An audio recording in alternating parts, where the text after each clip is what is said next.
Today is Tuesday, July 27, 2021. Roland Martin Unfiltered broadcasting live here in Georgetown, Texas, where the Poor People's Campaign, Rev. Dr. William J. Barber, as well as numerous other groups, including Better O'Rourke, Black Voters Matter, and religious leaders, they're going to be leading a March for Democracy protest march beginning tomorrow. It kicks off today. Just behind me, we'll be live from the news conference and the prayer service.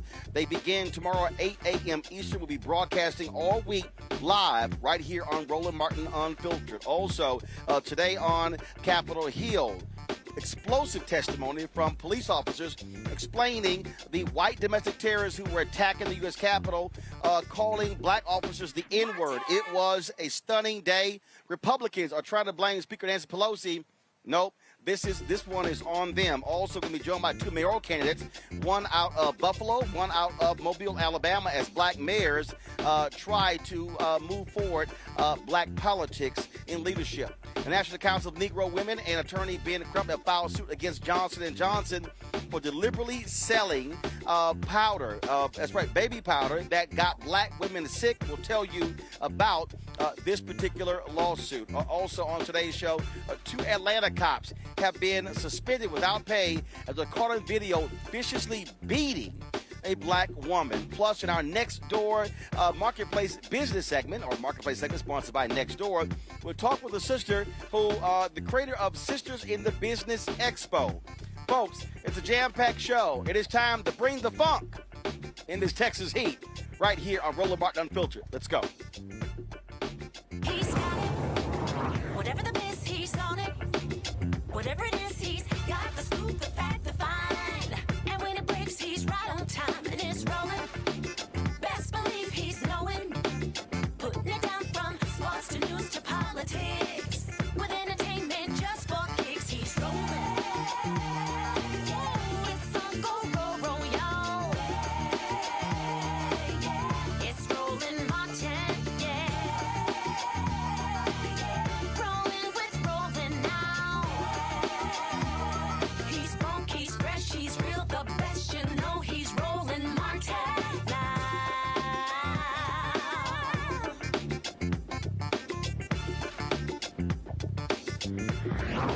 Martin.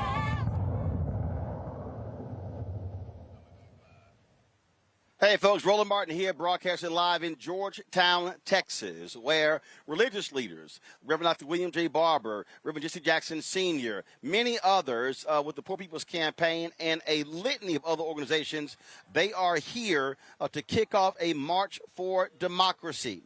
They will be leading these various protests today through Saturday, culminating in a massive protest on the grounds of the state Capitol. Behind us, the news conference is literally just starting. Guys, let me know when we can go live to the podium so we can take that live. Let me know when we're ready to do that.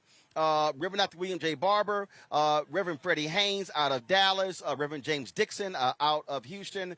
They are mobilizing, and you know the House Democrats left Texas, went to Washington, D.C.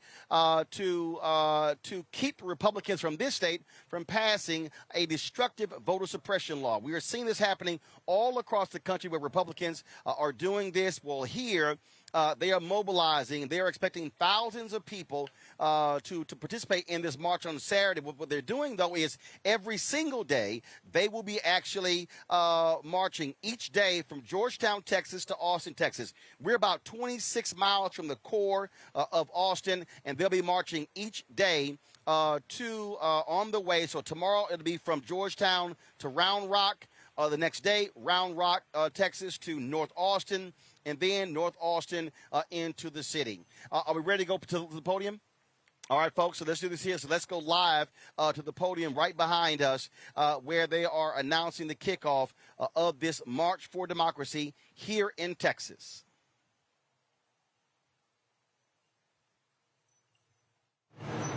And as you see, folks, that is Reverend Dr. William J. Barber. You have Reverend Liz, who is there as well. There are a number of folks who are gathering. We are here again at a Lutheran church here in Georgetown, Texas. This is where everything is going to, again, be starting tomorrow. They're going to begin tomorrow at 8 a.m. Eastern, marching, the march, 8 a.m. Eastern tomorrow. We'll be live streaming the entire march. They'll begin, they'll end in early afternoon, and so we'll be doing that each and every single day. And so that's what we are going to be focused on tomorrow, Thursday, and Friday. Then, of course, at 11 a.m. Eastern on Saturday, a massive march to the state capitol in Austin, Texas. Republicans in this state are doing all they can to follow the big lie of Donald Trump. That big lie says that somehow the election was stolen. It was not. The former Secretary of State, appointed by Texas Governor Greg Abbott, certified that this election was secure, it was fair, it was just. The crazy thing is, Donald Trump won Texas, but Republicans are angry because Democrats have been winning in suburban areas in this state, and they want to further rig the election, following in the footsteps of the folks in Georgia, Florida, Arkansas, and some 30-plus states across the country. Republicans are putting forth various voter suppression bills. They want this march to put pressure on Democrats in the United States Senate to end the filibuster and to pass the For the People Act and the John Lewis Act. They also are pushing for a $15 an hour living wage. And so this march is not just about voting. What they're saying is this has to be done in order for Democrats to move this forward. Let's go back live to the podium. Reverend Dr. William J. Barber.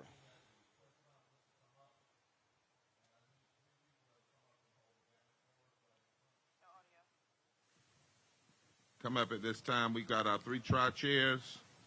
All right, so we're working off the audio issues from the podium, and so we'll actually sort through that. Okay, now we go. Let's go to the podium, Reverend Barber. Want to ask.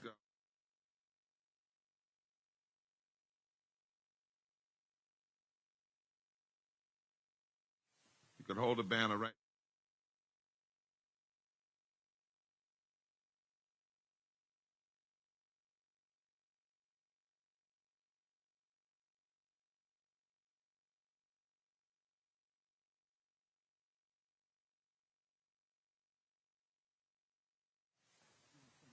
Then you don't have you to speak. Yeah. All of the speakers come up on the stage. Somebody else needs to hold the sign. Yes, ma'am. Thank you. Can I get 3 people up here other than speakers that'll hold this placard? I need to get me some. Bring it over this way. Bring it over. I'm going to stand them right in front. Go keep them. You need your mask on, sir. I can't help it. Was he going to stand? You sign only because he's the sign language. I want to make sure because I want people asking. Like stretch it out nice and wide. All right. Members of the press, are you keyed into the microphones? All right, hold that nice and tight, Norm.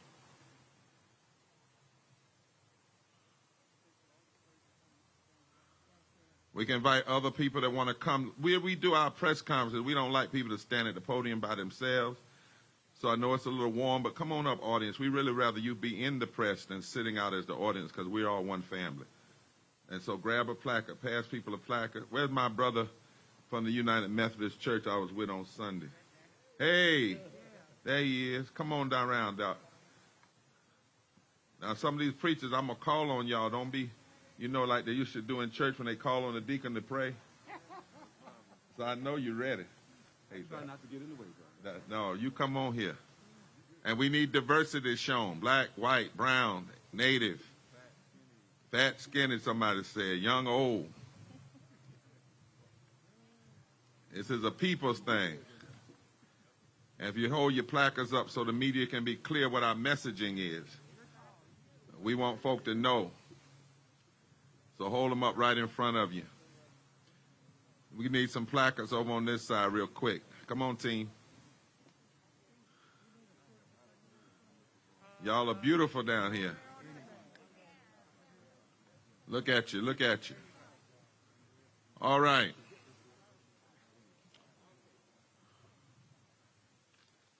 This is our press conference. It's not a rally. So we want everybody to listen up. We need everybody on the stage to listen up. Shh. Shh. We can fellowship a little bit later. All mics are hot. If you say anything, they pick it up. I learned that too many times. All right. Thank you. We want to welcome all the members of the media. I'm Reverend Dr. Bishop William J. Barber II, co-chair of the National Poor People's Campaign, a national call for moral revival, standing here with Reverend Dr. Liz Theo Harris. And we were asked to come here by the Texas Poor People's Coalition, Texas Poor People's Movement, and their coalition partners. We're not here for fun or for fancy, but we're here because we're in a moral fight, not only for the soul of America, but in many ways, possibly the cause of the world. Because when you start undermining people in a democracy that says it's meant to lead the world, it can have cosmic and international implications. Maybe it's a poetic irony that on the day of the first hearings of the violent insurrection on January the 6th, that we are here today to start this march for democracy. And not to be an insurrection, but to be a moral resurrection. Yes, sir. Yes, sir. Maybe it's poetic irony that on the day after Bob Moses passes, who dared to go into Mississippi when other folk told him he shouldn't, that we are daring to march through Texas. Yes, sir. Sometimes we've got some ugly notes about us wanting to march through Texas. I won't elevate those today in this press conference, but I will say we are clear that everybody doesn't want us here. Doesn't want all Texans to stand up. But this land is our land. Yes, sir. And God has called us in this moment to stand. Yes. And stand we shall. When Governor Abbott decided to get behind the extremism regarding voting and so much other extremism, and then decided to call a special session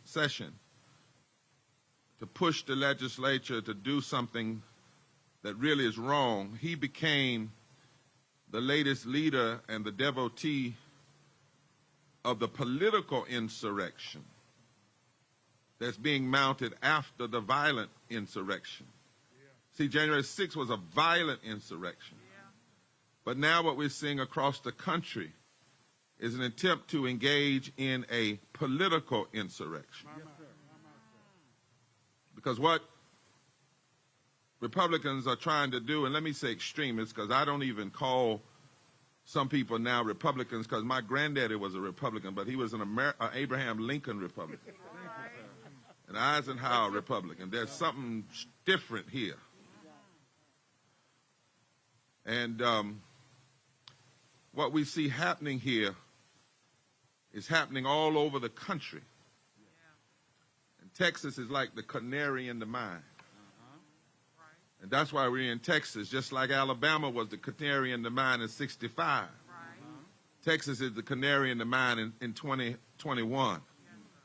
And we must nationalize Texas in order to change the whole country.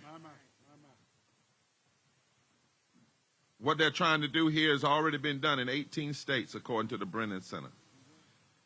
Over 300 bills have been passed to not only suppress the right to vote, Brother Beto, but to retrogressively suppress the right to vote. In other words, take away what 56 million people used in the past election to participate. And here we are. And what we know is that the same extremists who want to suppress and retrogress the right to vote are the same ones that block fixing your utility problems. We got something to tell on this march. The same people that block 5 million people in Texas from having a living wage. The same people that block health care that makes Texas one of the most uninsured state in the country. That's why we are not separating the issues. We recognize that the Poor People's Campaign and all 50 of these coalition partners that you may see on one of the banners over there, I want you to get a good picture of that, is marching to Austin this week with 5 demands. Because we declare that all of this suppression of the votes and suppression of living wages, suppression of health care, suppression of immigration reform, all of it is constitutionally inconsistent, morally indefensible, politically insidious, and economically insane. And if you think it's good, you're also historically inaccurate. Retrogression has never been good in this country. And so that's why we march for democracy as a moral resurrection. And we have these demands for the Senate. We're not so much focused this week on the Texas legislature. We're focused on the United States Senate. Because just like the march from Selma to Montgomery demanded federal action then, we must and demand federal action now. End the filibuster. And on Saturday, we're going to talk about what a filibuster really is. It's never been used for good. Its name tells you what it is, filibuster. It's meant to bust stuff. Number 2, pass the real John Lewis Act, which is the For the People's Act. That's the bill he wrote, and that's the only game in town. And then when it's written, and media, you need to make this because some people say, well, I'm for the Voting Rights Act, but I'm not for the People's Act. There is no Voting Rights Act restoration. It hasn't been written. Yes, sir. Yes, sir. Manchin and Sinema signed off, well, Manchin did, as co-sponsors of the For the People Act. But he did it when McConnell was Senate leader, and he knew it would never get to the floor. Now that it's come to the floor, all of a sudden he wants to remove his signature. There is no Voting Rights Restoration Act passed yet. So the only John Lewis bill is the For the People's Act. Yes, sir. Help us. And then we need to pass $15 minimum wage now. We'll lift 32 million people. And we need to do all of this. We need to protect our immigrant brothers and sisters and their rights. Particularly DACA students. And we need to do it all by August the 6th, the anniversary of the Voting Rights Act, when a Texas Democrat who was a president signed the Voting Rights Act into being. LBJ. And we can do this. It can be done now. And any person, politician, who's not committed to this is a part of the political insurrection. All right. You're an accessory to the crime. Yes, sir. I don't care if you're a Democrat or a Republican. That's clear. You're an accessory. See, we're preachers. We're going to say some things other folk can't say. You're an accessory to the crime of retrogression and political insurrection. There is no moderate position when it comes to voting rights and living wages and protecting immigrants. And there's no moderate position. Nobody swears on the Constitution to be moderate. Look, you don't even swear to be liberal. You don't swear to be conservative. You swear to uphold, to establish justice, promote the general welfare, to ensure equal protection under the law. That's no moderate position. Go tell other folk to be moderate, but when it comes to these things, we will not be moderate. We will mandate that change must be. And not only that, as I close in this opening statement, an overwhelming majority of Americans want expanded voting rights. Yes. They want living wages. They want universal health care. They want common sense immigration reform. But none of these policies are supported by the corporately funded extremists who have hijacked the Republican Party and even slipped into some parts of the Democratic Party. And when Senate Republicans locked arms to block debate on federal voting rights, they made clear that they are willing to run roughshod over the people. Yes. What they're saying is they are more comfortable with this country being moved and guided by the greed of the U.S. Chamber of Commerce than the vision of the United States Constitution. And we cannot have that. No. No. This bill is not Jim Crow. This is also not Jim Crow. It's James Crow Esquire. Name it. It's not just at black people. No. No. When you look at the bills that are being written now, media, please look at this. It will hurt white people and women and black people and Latinos and Asians and Native and poor and low-wealth people at most. The 140 million poor and low-wealth people in this country, 12 million that stay in Texas, 5 million that make less than a living wage right here in Texas. This is James Crow Esquire that wants to shut down the voice of progressivism in this nation.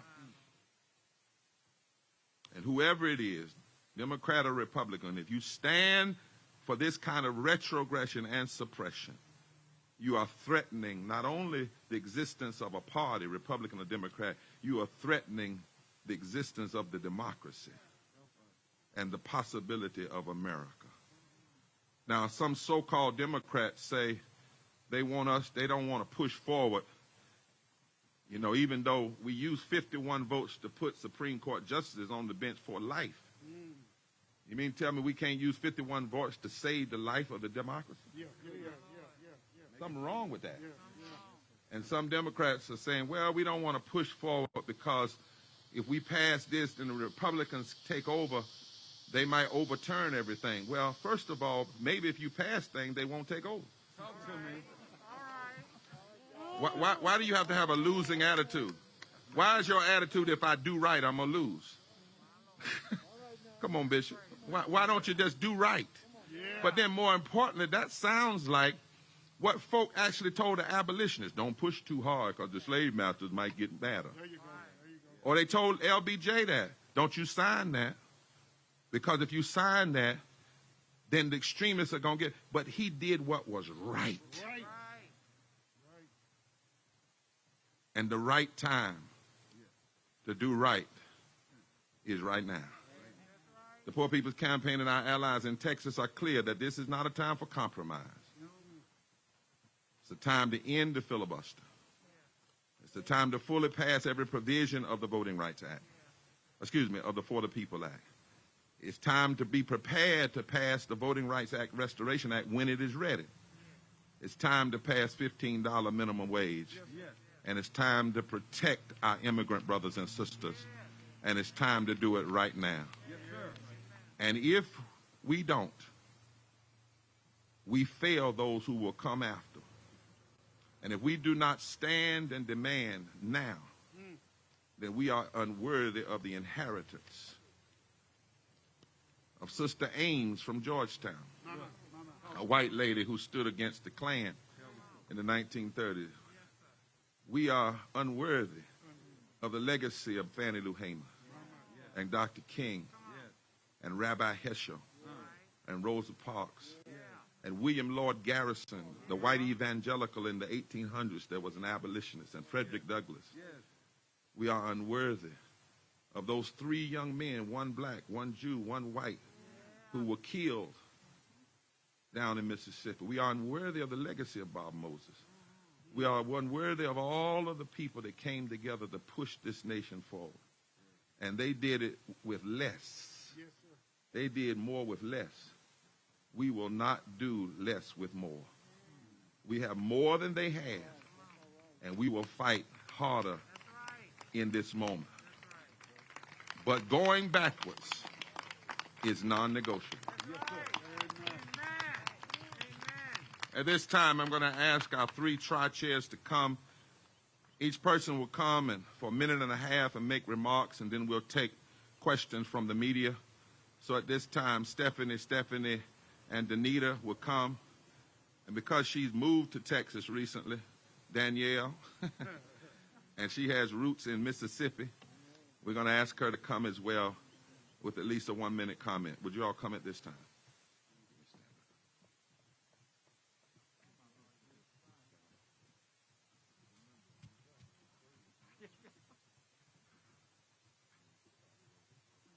Y'all come. Can they get up?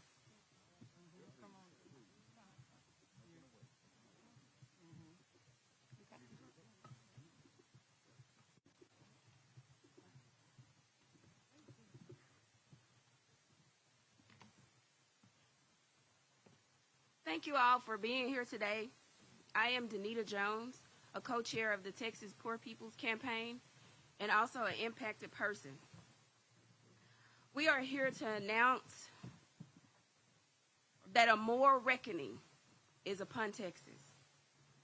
We are here joining across racial, gender, and economic lines to say we are tired, we are worn, but we are not weak. Understand that the good trouble that will take place this week in Texas is only the beginning. Understand that we are here to stay. Understand that our demands will be heard. Understand that now is the time. We are the people. We demand to be heard. We demand a fair democracy. We're going forward together. That's right. And not one step back. I have too much at stake here. I'm the mother of 5. And to tell my 5 children that 2 of you can go get your checkup and the other 3 will have to wait till next payday is unacceptable. That should not be. To have my home turned into an impromptu shower station for our neighbors during the snowstorm should not have taken place. That's right. To go 3 weeks without clean water is not acceptable. To go unheard is not acceptable. So hear this. We are here, we are mighty, and we will stand strong with everyone here in this fusion movement. If you do not have time to stand strong, I ask you in all humbleness, get out my way. All right. Say that. Because I am not here to play. That's right. I am here to do what's right for my fellow Texans, for my children, my son that stands here. I am here, and I am not going anywhere. I don't have them on, but these boots I have are made for walking. Come on.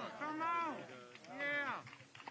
And I'm going to walk all the way to the Capitol to have my voice heard.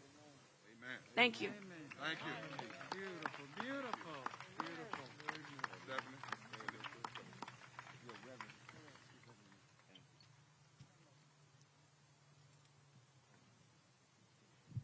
Good evening. My name is Reverend Stephanie Wilkins. I am a United Methodist deacon, and I'm also a part of the Texas Poor People's Campaign. I have watched in my community people in food deserts. I have watched people who are looking for employment, looking for a way to survive, not have what they need because they are the working poor. They're either the poor or the unemployed.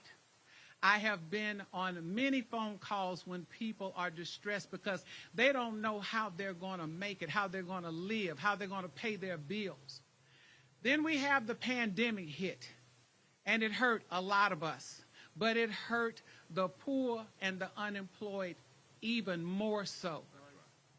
And then on top of that, you have a situation with a grid. We didn't even know that we were not a part of anybody else's grid. And we're in some sub-freezing temperatures. it hit us all. It hit us no matter age, status, race, gender, it didn't matter. And now you're going to tell us somehow that we need to wait on you while you board a plane for warmer climates? That ain't right. Then you want to suppress our vote, our voice? Instead of doing that, why don't you work on fixing that grid? Stop suppressing our voice, our vote. Everybody has a right to live. Everybody has a right to a living wage. Everybody has a right. That's right. Everybody has a right. So we're going to march. Our purpose is clear. We may be tired, but we're not going to give up. We're frustrated. You're doing all kinds of things, all kind of trickery, but we're not going to stop. We're going to march because we're on the side of right. Justice is on our side. What side are you on? On the people's side. What side are you on? On the people's side. What side are you on? On the people's side. Thank you.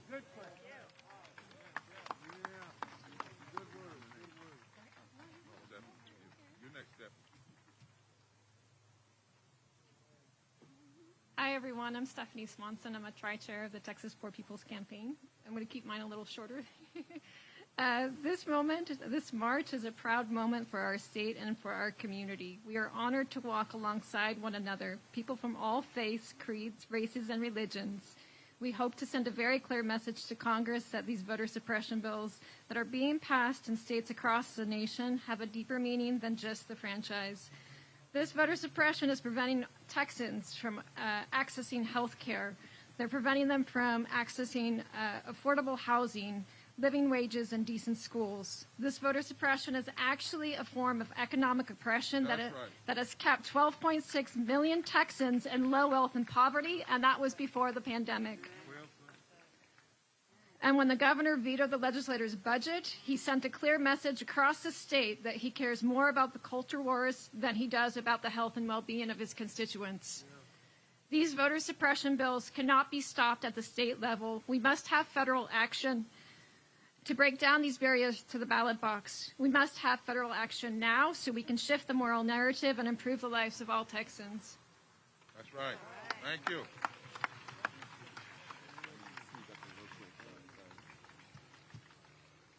Hello, Texans. Hello. My name is Danielle Holmes. I'm national organizer with the Poor People's Campaign, a national call for moral revival. All right. And as the saying goes, we only get what we're organized to take. And we have been organizing across this country. And we're going to demand, and not only demand, but take back everything that the enemy has stolen from us. I'm from Mississippi, where the cliche is the Bible Belt state. Mississippi is the belly of the beast. See, the rights that you all are fighting for here in Texas, we don't have those rights. So we don't have a fight to fight. We have the bare minimum voting rights. You all are fighting to retain the rights. But I've always had a vision, even before coming to the Poor People's Campaign, of organizing the South. That's right. And I've studied the Southern strategy. And what has happened now is that they have nationalized the Southern strategy. That's right. So now it's time for us to nationalize our movement and organize in every state in this country, march across this country, and we don't stop until we win. That's right. We demand that organizations, social justice organizations, I'm a troublemaker, so I may say some things that my leaders won't say.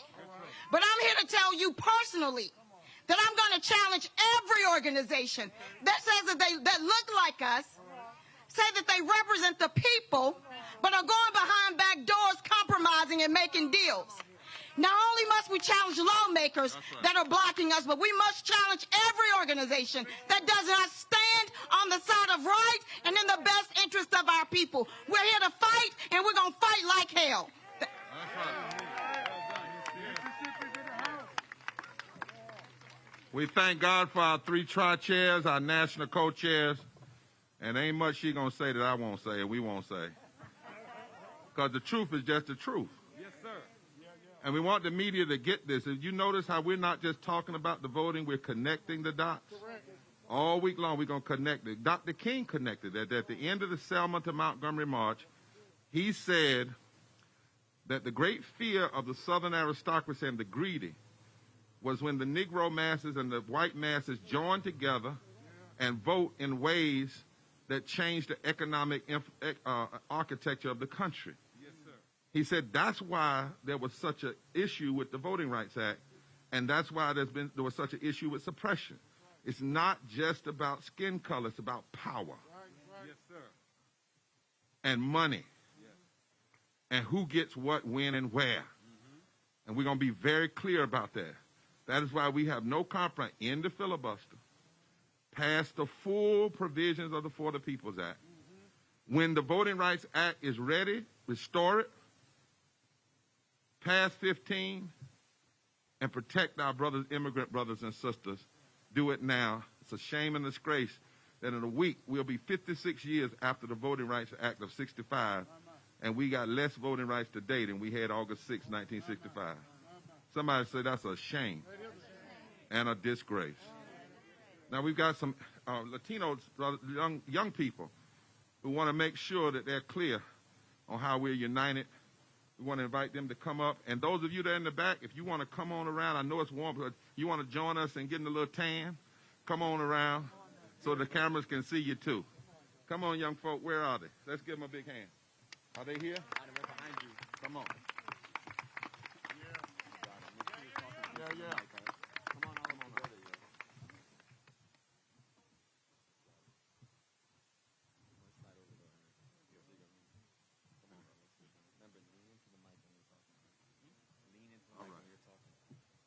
Tell us the truth, young lady. Hi, my name is Sienna, and voting rights matters to me because my family is considered lower class, so taking away our voting rights is taking away our voice. It's already hard enough to vote, and making it harder is even worse.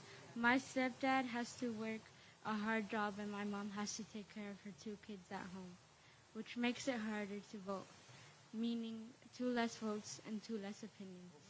Wow. Thank you, young lady. Thank you. Let's go, Brian. Be loud, Brian. Be loud. What's that? I just gotta say that the government should listen to everybody, regardless of race, citizenship, and how much money they have. I'm only 13, but I'm here today because I want to create the opportunities for my people. Good. Yeah. What's your name? Brian. Huh? Brian. Ryan, I want you to do me a favor. Because I get tired sometimes when we ask our Latino brothers and sisters to speak in English. Because they smarter than us. They can speak in 2, 3 languages. That's right. So can you say that in your own tongue? Not right now. Not right now? Yeah. Can you? Okay. Lee can do it. How about that? I want the world to hear it in your own tongue. Beautiful. Come on. El gobierno debería escucharnos.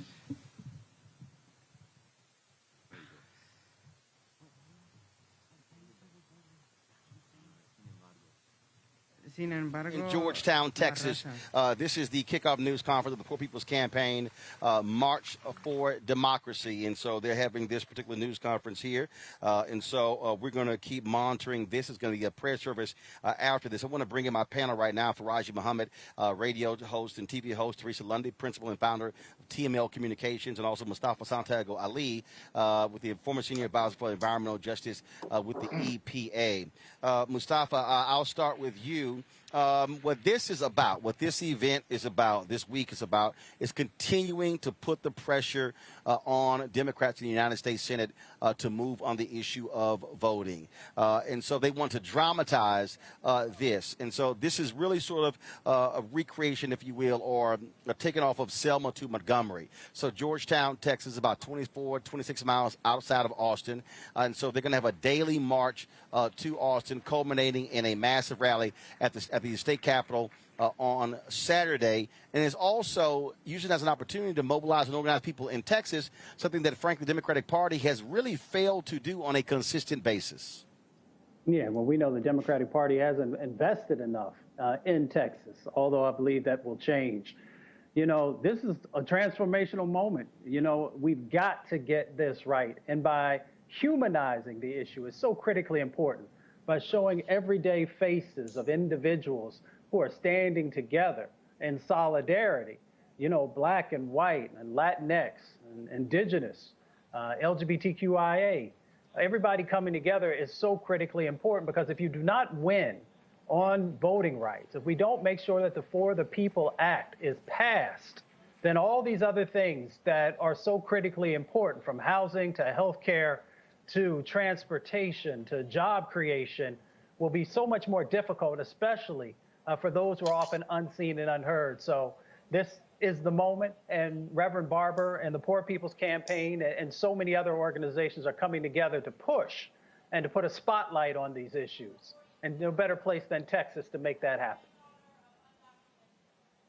And in reality, Teresa, what this also does is it puts a face on this various issue. So much attention in the last few weeks has been on the House Democrats leaving this state in order to keep the Republicans from having a quorum to pass many of these destructive bills. This is now regular, ordinary people speaking out and letting their thoughts be known.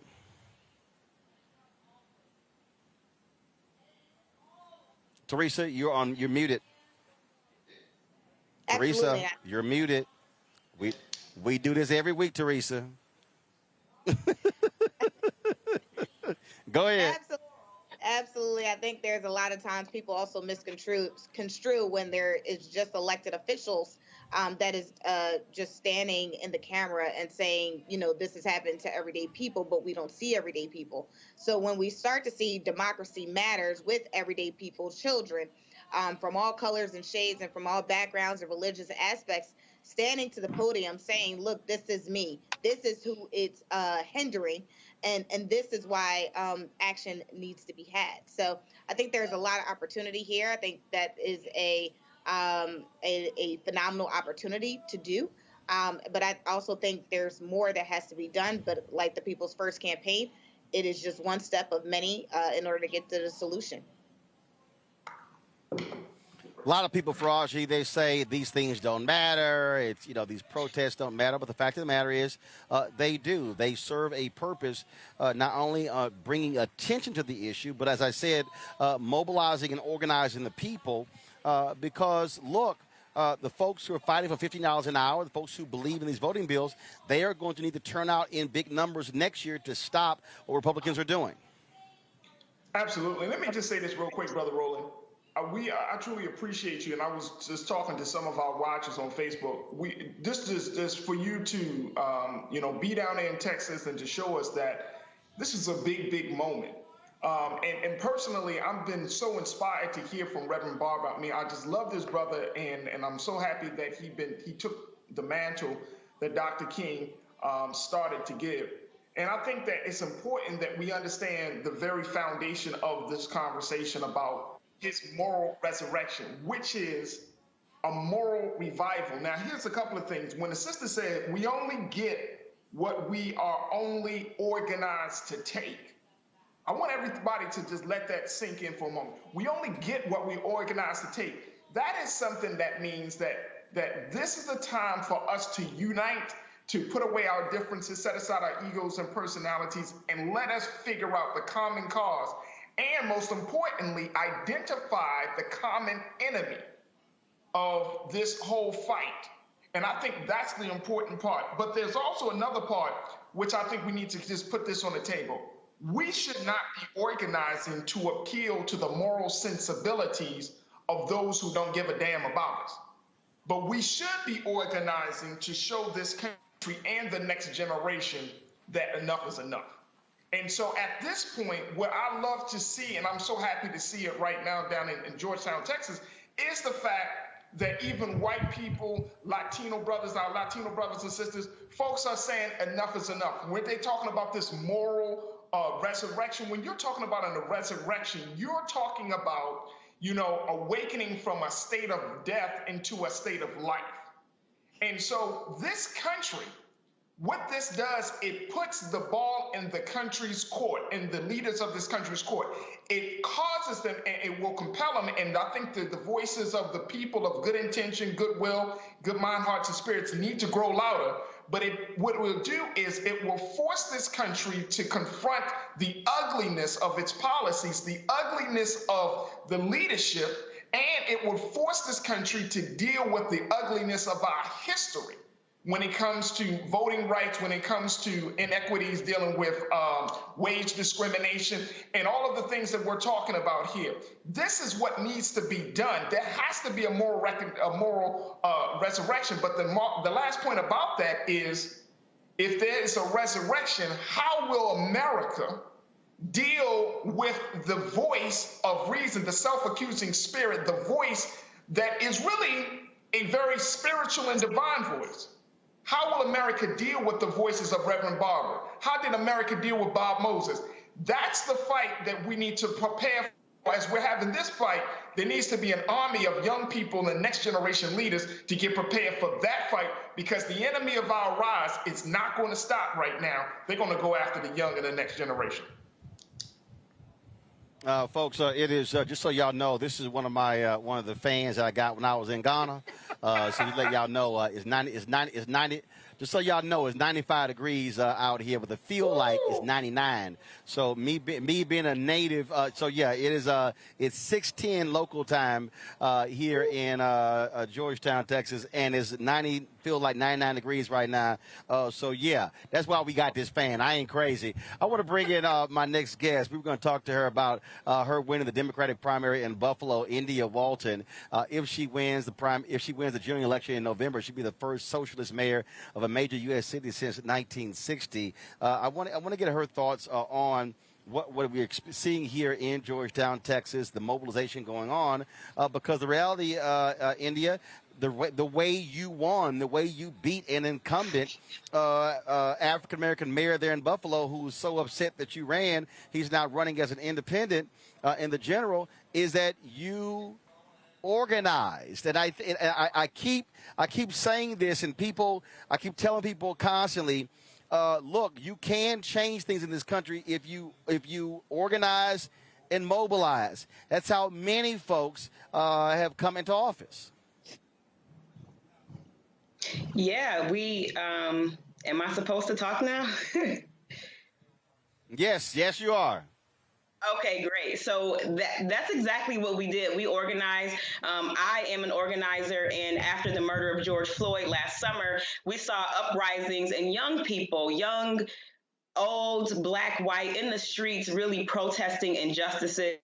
And the response we got from our city government was nothing. And we decided to really turn that protest energy into political power. And that's what we've been able to do here in Buffalo. My opponent is not running as an independent. He's running a write-in campaign. So he's really now a long shot candidate, and all signs point to me being able to bring it over the finish line in November. I'm so excited about it. When you look at what's happening here in Georgetown, folks, if y'all can in the studio, give me a shot of the stage. We'll talk over that. This is about the Poor People's Campaign with a lot of local organizations. Ella Baker, one of our greatest organizers, she always talked about local. And it gets frustrating to me when I hear people complain about politics and politicians, but then they don't understand that the way you beat people is if you go out and get more votes than they got, and that's how you throw them out. Yeah, politics is a numbers game, right? And I think that especially in local politics, what's missing from that is that ground game. We had a really strong field campaign. We were out knocking doors, having those one-on-one conversations. I think that now more than ever, people want leaders and elected officials that they can relate to, that they see in the grocery store, who they feel are accessible and who are just like them. And that is what our campaign represents. And that is why we won the primary. We defeated a 16-year incumbent. He was asleep at the wheel because he believed that, he didn't have to work for the vote. So we worked hard for the vote. We knocked on the doors. We'll do the same thing going into November. And I think that we'll win again. And I think that, what's going on right now is this moral resurrection, this moral revival is taking it back to the message of Martin Luther King, and that democratic socialist label is being used against me now, but that's what the people want. We want affordable housing. We want universal health care. We want a basic standard of quality life, and we feel that all people are deserving of that. And so talk about that. I mean, you say you're a socialist. What does that actually mean? Because obviously in this country, when Republicans label anybody a Democrat or socialist, but what does that mean? Being a democratic socialist means that I put people first, right? When the segment began, you talked about me being potentially the first socialist mayor of a city in 60 years. Well, the last socialist mayor of a major metropolitan area was called a sewer socialist. And they used that again as a term that was supposed to be disparaging, but it was because they provided indoor plumbing and, cleaned up the waterways. And that's what our platform and our policies are centered around, is around uplifting people. It's about co-governance. It's about putting resources where they matter, and that is into the pockets and of working class people, into communities and into neighborhoods, to lift the standard of living for all Buffalonians. And hopefully this wave will continue, and we'll see city by city really stop making rich people richer and stop prioritizing those that already have more than enough, and really begin to put resources where it matters. Questions from my panel. Teresa Lundy, I'll start with you for India Walton. Hi, India. Well, congratulations again. So I know there has been and I think you just explained it very well about the difference between socialism and the democratic process, and being a Democrat. So what changes do you plan on making than your counterpart that, was the incumbent? That is one of my favorite questions. I often say I think that our current mayor has done the best that he knows how to do. And at a certain point, we have to stop doing the same thing and expecting different results. He is a person that's very corporate and developer friendly, large developer friendly. His write-in campaign right now is being funded by Republicans, members of the far right, and corporations. And I think that what we're going to do is the opposite of that. There are no patronage positions in my administration. We are going to put well-qualified experts into position to make the changes that we really want and have wanted in Buffalo for a long time. And we are going to usher in a new era of progressive leadership that includes everyone. No person in this city will be insignificant in my administration. Mustafa Santiago Ali, your question, Walton. Sister Walton, thank you so much for what you're doing. I got family in Buffalo, so I know that they're going to support you. There are literally trillions of dollars that are being discussed in relationship to infrastructure. When those dollars begin to make it through New York State and to Buffalo, how would you utilize those to help uplift people? One of the things that I'm most excited about as we look toward the investments and infrastructure coming is correcting some of the mistakes that we've made in the past.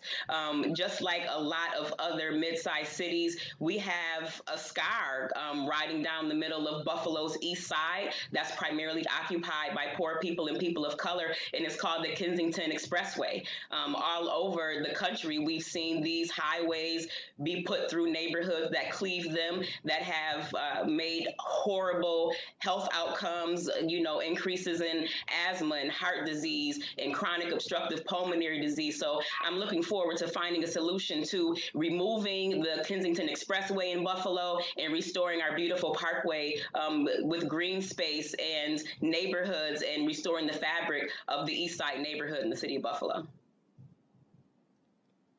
Faraji Muhammad. Ms. Walton, thank you. Congratulations on getting this far in your campaign. I just had a question. I know that you often talk about the disparities that Black and Brown communities of Buffalo have been facing. Talk to us a little bit about what are you going to do specifically to help those communities and of course the next generation of those communities. Yeah, our platform focuses a lot on building alternative structures, right? A lot of times we want to reform the current system, but I know from experience that reforming the current system doesn't go far enough, because the current system has been designed to exclude Black and Brown people from participation. So we are going to go in and we are going to make sure that we have alternative means to making capital available, to extending flexible financing so that people can get mortgages and become first-time homeowners and really begin to close that racial wealth and home ownership gap. And the way we do that is with resources. When we talk about reimagining public safety, the way that we increase public safety is by providing resources in the form of good jobs and training and a quality education and safe, affordable, stable housing, looking toward the future, jobs and green energy, looking at New York State recently legalizing adult use cannabis and making pathways into that industry that's going to create the next generation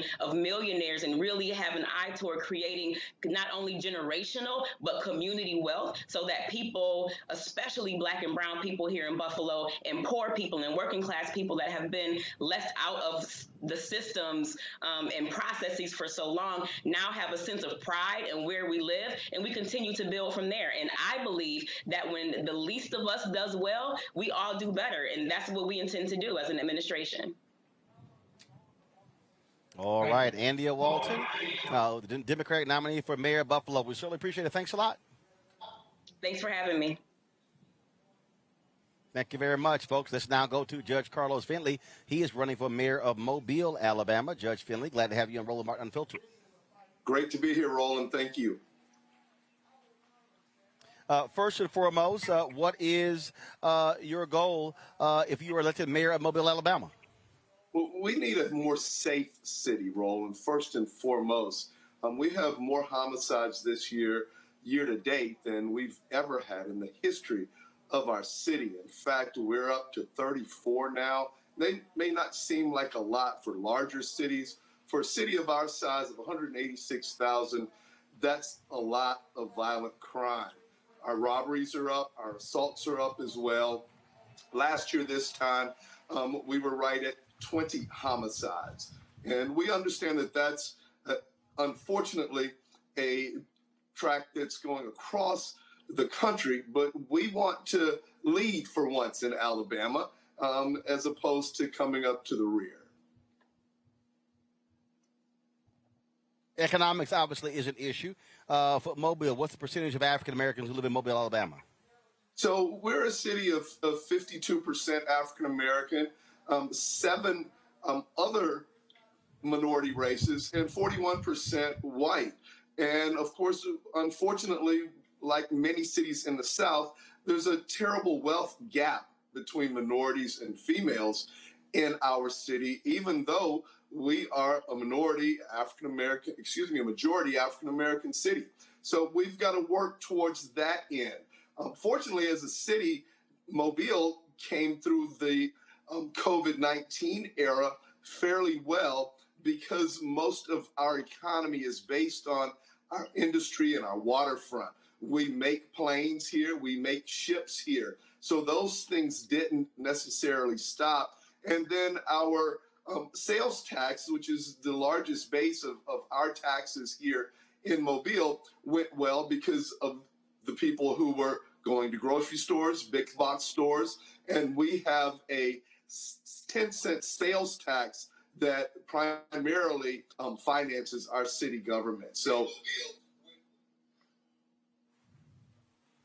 that made us fairly. All right, questions from my quite well.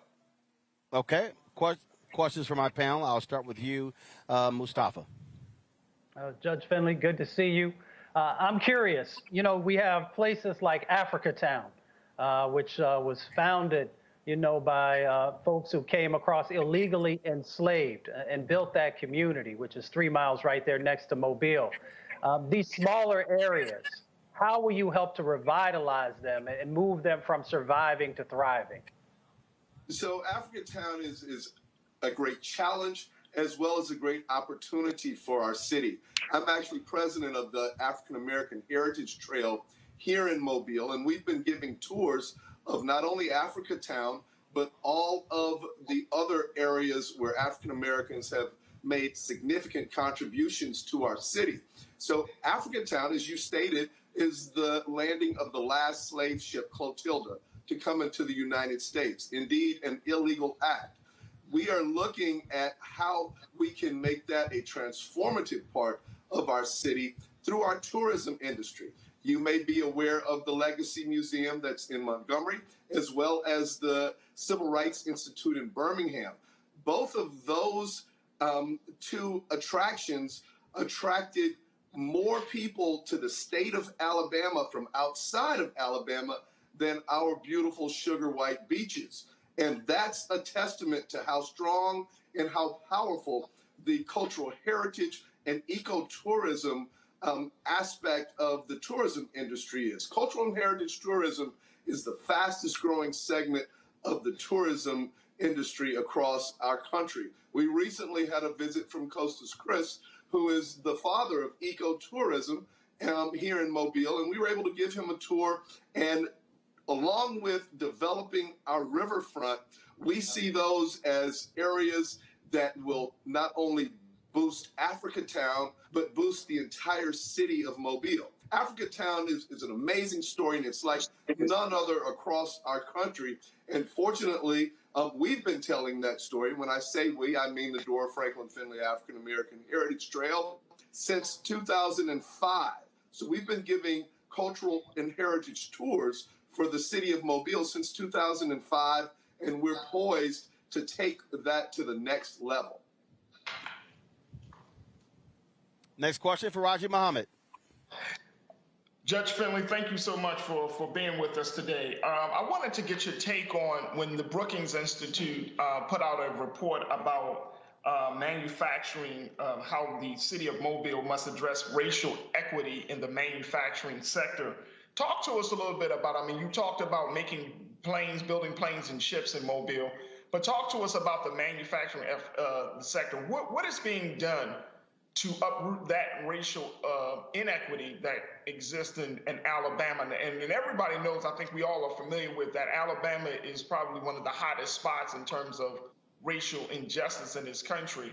How is that being changed, or how is that changing, or what's your plan to change that? Well, thank you so very much for that question, because you're spot on. I actually had discussions with both Airbus as well as Austal, which is our shipbuilding company here, on last week. And they recognize the inequities in their businesses, and unfortunately, how they are still much like the plantation, where you have most of your workers underneath, the laborers being African American, and the management being white or Euro-American. I myself am a union guy. I worked in a paper mill here for 10 years while I got my undergrad degree, starting at Bishop State Community College and University of Mobile. So we've got to have those frank conversations so that they understand that we've got to have equity, and we've got to do away with the wealth gap that I spoke to earlier in the conversation. Now, just last week, I had conversations with two young African-American men. One was a graduate of the Citadel. The other one was a veteran who worked in tech services for the U.S. Army. And these young men just need opportunities. Here in Mobile, unfortunately, oftentimes it's more of who you know as opposed to what you know. So leadership in the mayor's office can have those conversations, can bring those things to the forefront.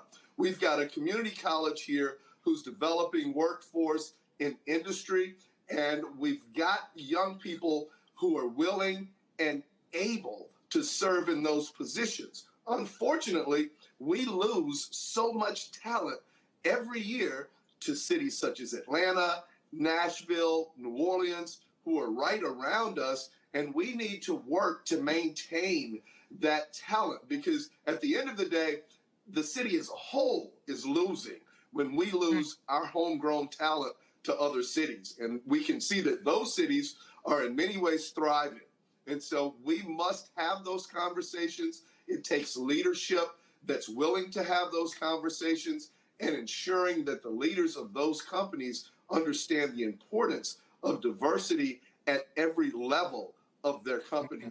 And not just that it's good for people, it's good for their company, because now they're getting the best individuals in leadership positions. So those conversations have to be had, but they're only going to be had if you've got someone at the helm leading the way, ensuring that those matters are discussed.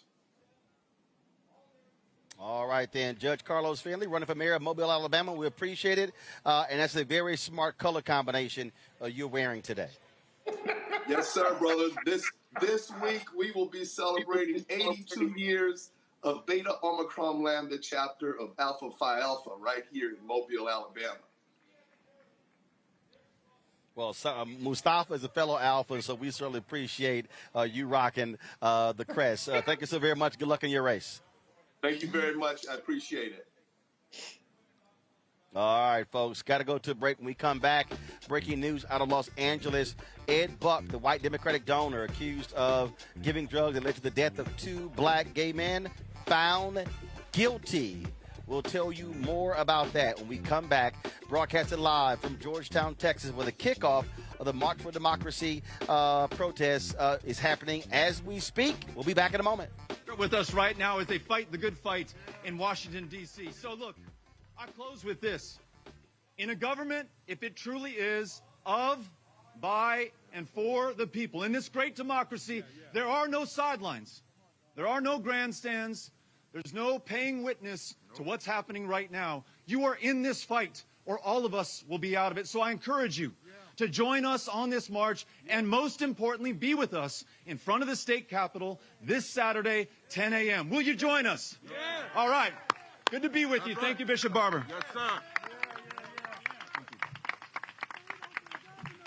Brother Beto, you don't even know in some ways how prophetic you were, because one of the people that's going to be that are trying to pass these bills across the country, but here in Texas, to, yes, suppress, to stop, to undermine the vote. The same folk that block you from having living wages are the same folk who fix your utilities problem.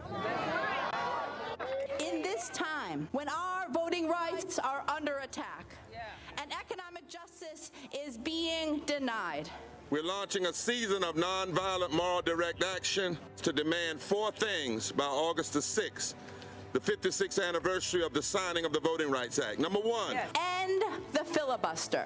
Number two, pass all provisions of the For the People Act. Fully restore the 1965 Voting Rights Act.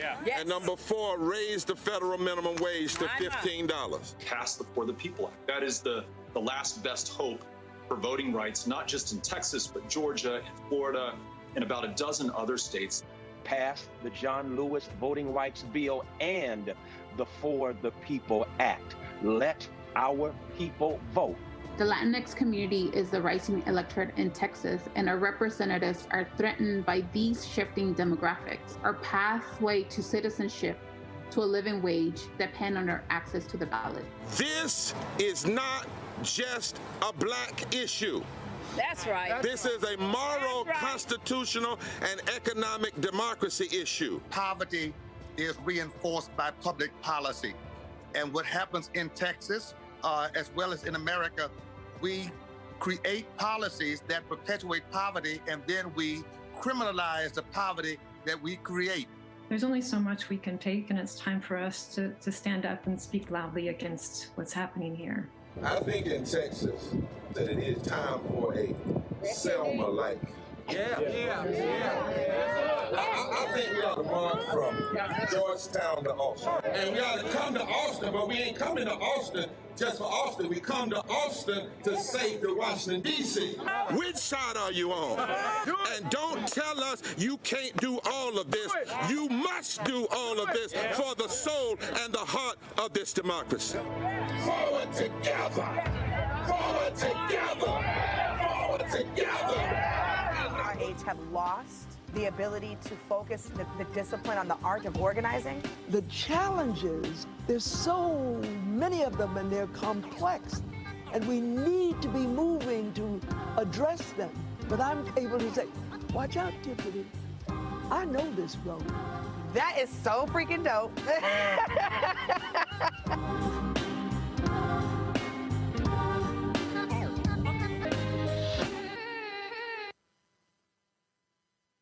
Everybody, it's your man, Fred Hammond. Hi, my name is Brescia Webb, and you're watching Roland Martin Unfiltered.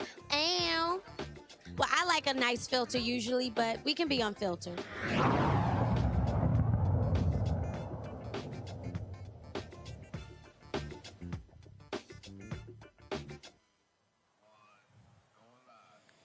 Folks, we're here in Georgetown, Texas, again, where they are kicking off the March for Democracy protest taking place today through Saturday. We're at Christ Lutheran Church in Georgetown, Texas.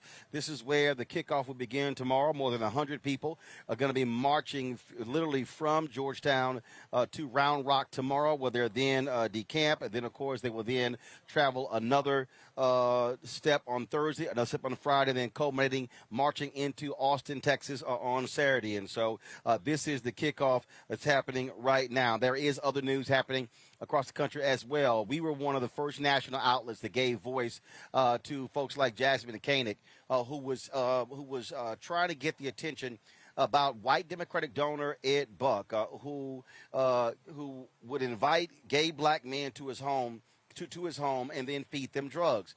Jamel Moore was the first young man, 2017, died in Ed Buck's apartment, but media, other folks did not want to pay attention, so he continued. Then Timothy Dean died in 2019. And so it was finally with that where the attention then began, they got picked up. Jackie Lacey, who was then the DA in L.A., would not prosecute Ed Buck, was moving way too slow. Well, he was indicted on the federal level. Today, Ed Buck was found guilty of multiple crimes for the deaths of these two brothers in his West Hollywood apartment. He was accused, again, giving them drugs during sexual encounters. He was found guilty on 9 felony counts, including 2 counts of distribution of controlled substances resulting in death. Folks, the charges carry a mandatory minimum of 20 years in prison. That means the 66-year-old Ed Buck, who had given a ton of money to various Democratic candidates in California, he is going to spend the rest of his life in prison as a result for the death of Timothy Dean and Jamel Moore. Here's the deal. He had given more than $53,000 to Democratic candidates and to the Democratic Congressional Campaign Committee since 2008. It was after he was arrested that Democrats, several of them, began to give money back. Folks, y'all let me know if we could get Jasmine Koenig on the phone or the mother of Jamel Moore. As I said, a lot of national media outlets did not cover this story. I put Jasmine on Tom Joyner Morning Show, on my TV One show as well, to get the attention. A lot of folks in various LGBTQ media organizations would not cover this story as well. But finally, justice for Timothy Dean and Jamel Moore, with Ed Buck being found guilty on 9 counts. Again, will spend the rest of his life in prison. This is important, Mustafa, because the attitude that existed, that also this was the defense that they put on, that basically these 2 black men, hey, didn't matter. Ed Buck hired Christopher Darden, another prominent black attorney in L.A., paid them lots of money. They tried to suggest these 2 men died of AIDS. And so the family was mystified with this. But the fact that Timothy Dean, a second man, died because authorities would not do anything about Jamel Moore's death, that is what is so shameful about this case. Most definitely.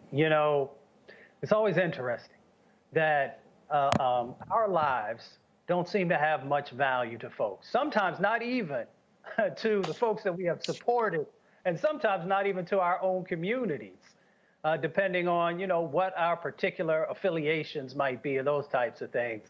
$53,000 for, 3 men's lives who are now gone. We don't know if there were more. And of course, I know for this particular case, we're talking about 2 men who are part of this, who lost their lives to this murderer, a mass murderer. So for me, I'm always real clear with folks. I don't care if you're Democrat, Republican, or independent. If you do evil, if you do injustice, then you have to be called on it, and you have to be held accountable. And we just got to make sure that folks are willing to do that, who are in these elected positions, in these enforcement positions. And again, thank you to you and the show for making sure that you put a national spotlight so that this individual was eventually brought to justice. Here is one of the mothers speaking after the conviction of Ed Buck. Hello, my name is Letitia Nixon. I'm Jamel Moore's mom. I want to say thank you to everybody that believed us. Thank you to everybody that reported correctly on my son, because my son was more than an escort, more than a prostitute, as many of you guys said. It's more than a movie or a documentary. This is my baby, my son, who is a human being, and he's loved by lots of people. But today is bittersweet. Today is the date that my son was murdered when he left my house 4 years ago. But we got victory today. We got victory in the West today. So I'm grateful and I'm happy. And thank you guys. This, again, Teresa, folks, this first brother, Jamel Moore, dies. Nothing. I mean, Ed Buck just continued, and it wasn't until Timothy Dean died and the pressures ratcheted up that then folks took action. But 2 black men had to die for them to do something. Yeah, Ed Buck is, an epitome of a serial rapist and murderer.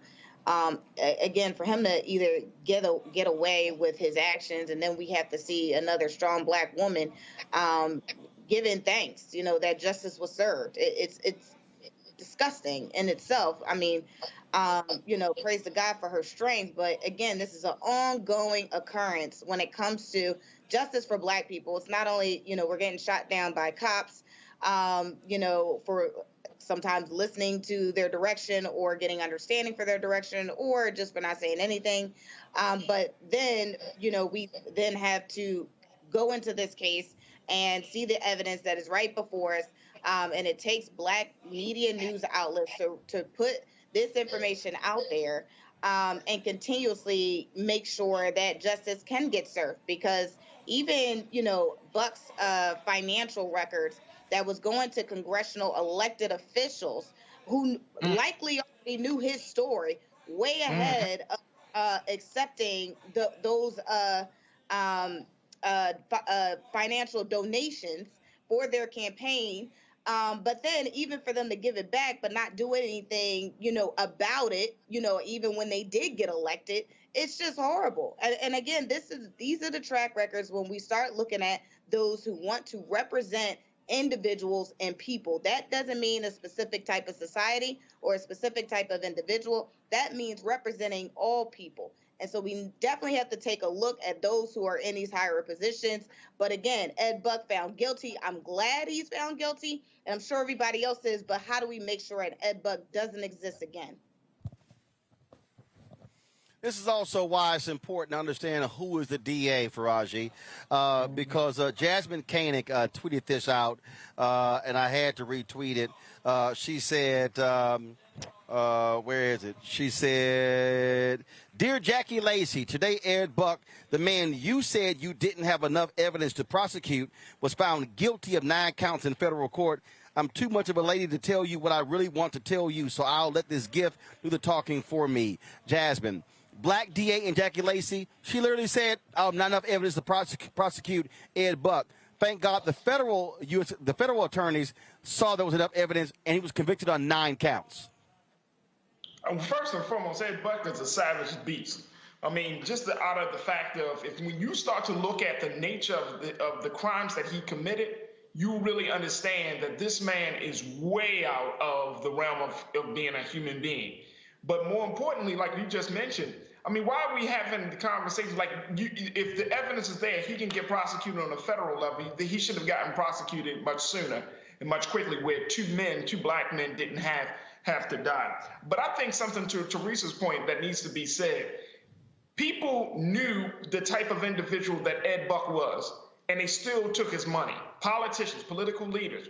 This is the same type of savagery we saw when Jeffrey Epstein was killed, that he was in those circles of influential people. He gave money, he advised people and counseled people, but people knew exactly the type of individual he was. And so it makes me go back to what we started this conversation with, Brother Roland, which is the moral resurrection that is needed in this country. This is not just about voting rights and dark money, but this comes down to how do you get human beings to be human beings? We're at this point now in our country's history where you can deal and go to business with individuals who are just spiritually and morally bankrupt, but you still feel like they're good citizens. And some people, in the eyes of some citizens, they might say, "Oh, he's a Democratic donor. He's for the people. He's good," because they even classified him as an activist, an advocate. Can you believe that? And then let's just look at the fact that Christopher Darden, this is the same Chris Darden, folks, that was a part of the O.J. Simpson trial, okay? But Chris Darden decided to take on the case. A black man, 2 black men taking on a case of a crazy-ass white man that has sexually assaulted and killed 2 other black men, and they're defending him. So when we're talking about all you know what? Okay. So here's my whole deal. The reality is this here. The Constitution says that everybody's entitled to a defense. Fine. They want to represent him. Guess what? They lost. They got their asses kicked. Now, the check cleared, but so here's my whole deal. People can get anybody to represent them, and so there are defense attorneys. This is what they do. But the bottom line is they lost. Their arguments had no merit whatsoever. The jury found Ed Buck guilty. Hopefully the same thing is going to happen to these white domestic terrorists who destroyed or tried to destroy this country with the insurrection on January 6th. Today, the special committee began their hearings with explosive testimony from police officers who were impacted. Here is some of what took place today in the nation's capital. As an African-American law enforcement officer, can you give us, this committee and those who are watching, how you felt defending the Capitol on that day, being called that and seeing the symbols of the Confederacy going through the Capitol at the same time? Yes, sir. Thank you for your question. To be frank, while the attack was happening, I didn't view it, and I wasn't able to process it as a racial attack. I was just trying to survive that day and get home.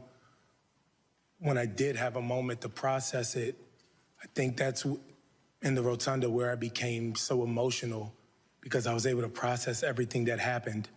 And it was just so overwhelming, and it's so disheartening and disappointing that we live in a country with people like that, that attack you because of the color of your skin, just to hurt you. Those words are weapons. Thankfully, at the moment, it didn't hinder me from doing my job. But once I was able to process it, it hurt. It hurt just reading it now and just thinking about it, that people demonize you because of the color of your skin, when my blood is red. I'm an American citizen. I'm a police officer. I'm a peace officer. I'm here to defend this country, defend everybody in this building, not just the members, all the staff, guests, everybody. It just hurts that we have people in this country that result to that, regardless of your actions and what you desire to do and to make a difference out there. It's disheartening. So we came close to the terrorists. Our line was divided and we came under attack. A man attempted to rip the baton from my hands and we wrestled for control. I retained my weapon after I pushed him back. He yelled at me, "You're on the wrong team."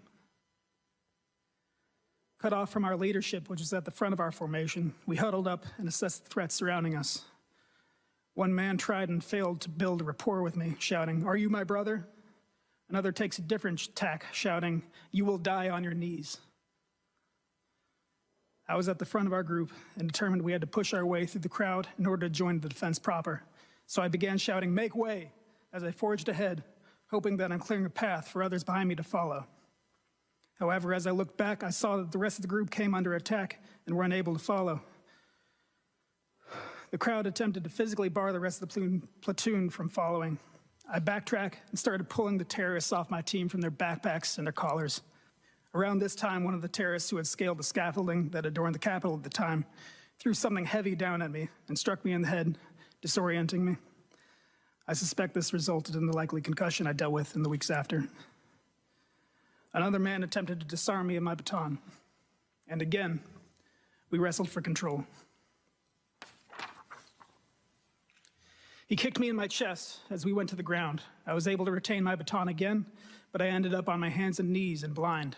The medical mask I was wearing at the time to protect myself from the coronavirus was pulled up over my eyes so I couldn't see. I braced myself against the impact of their blows and feared the worst. Thankfully, my platoon had repelled their own attackers and got me back on my feet. The crowd started chanting "USA" at us, and we struck out again for the West Terrace. Of course, Republicans were complaining about the committee, saying there was no bipartisanship. Keep in mind, they're the ones who refused. They voted against a bipartisan panel. Nancy Pelosi, she appointed a couple of Republicans, Representative Adam Kinzinger, as well as Representative Liz Cheney. They eviscerated the folks who were making excuses for what took place on January 6th. But, man, I sure wish Congressman Jim Jordan, who Nancy Pelosi refused to accept on the panel, had to sit there and listen to those cops and then deal with that. But that's what you're dealing with.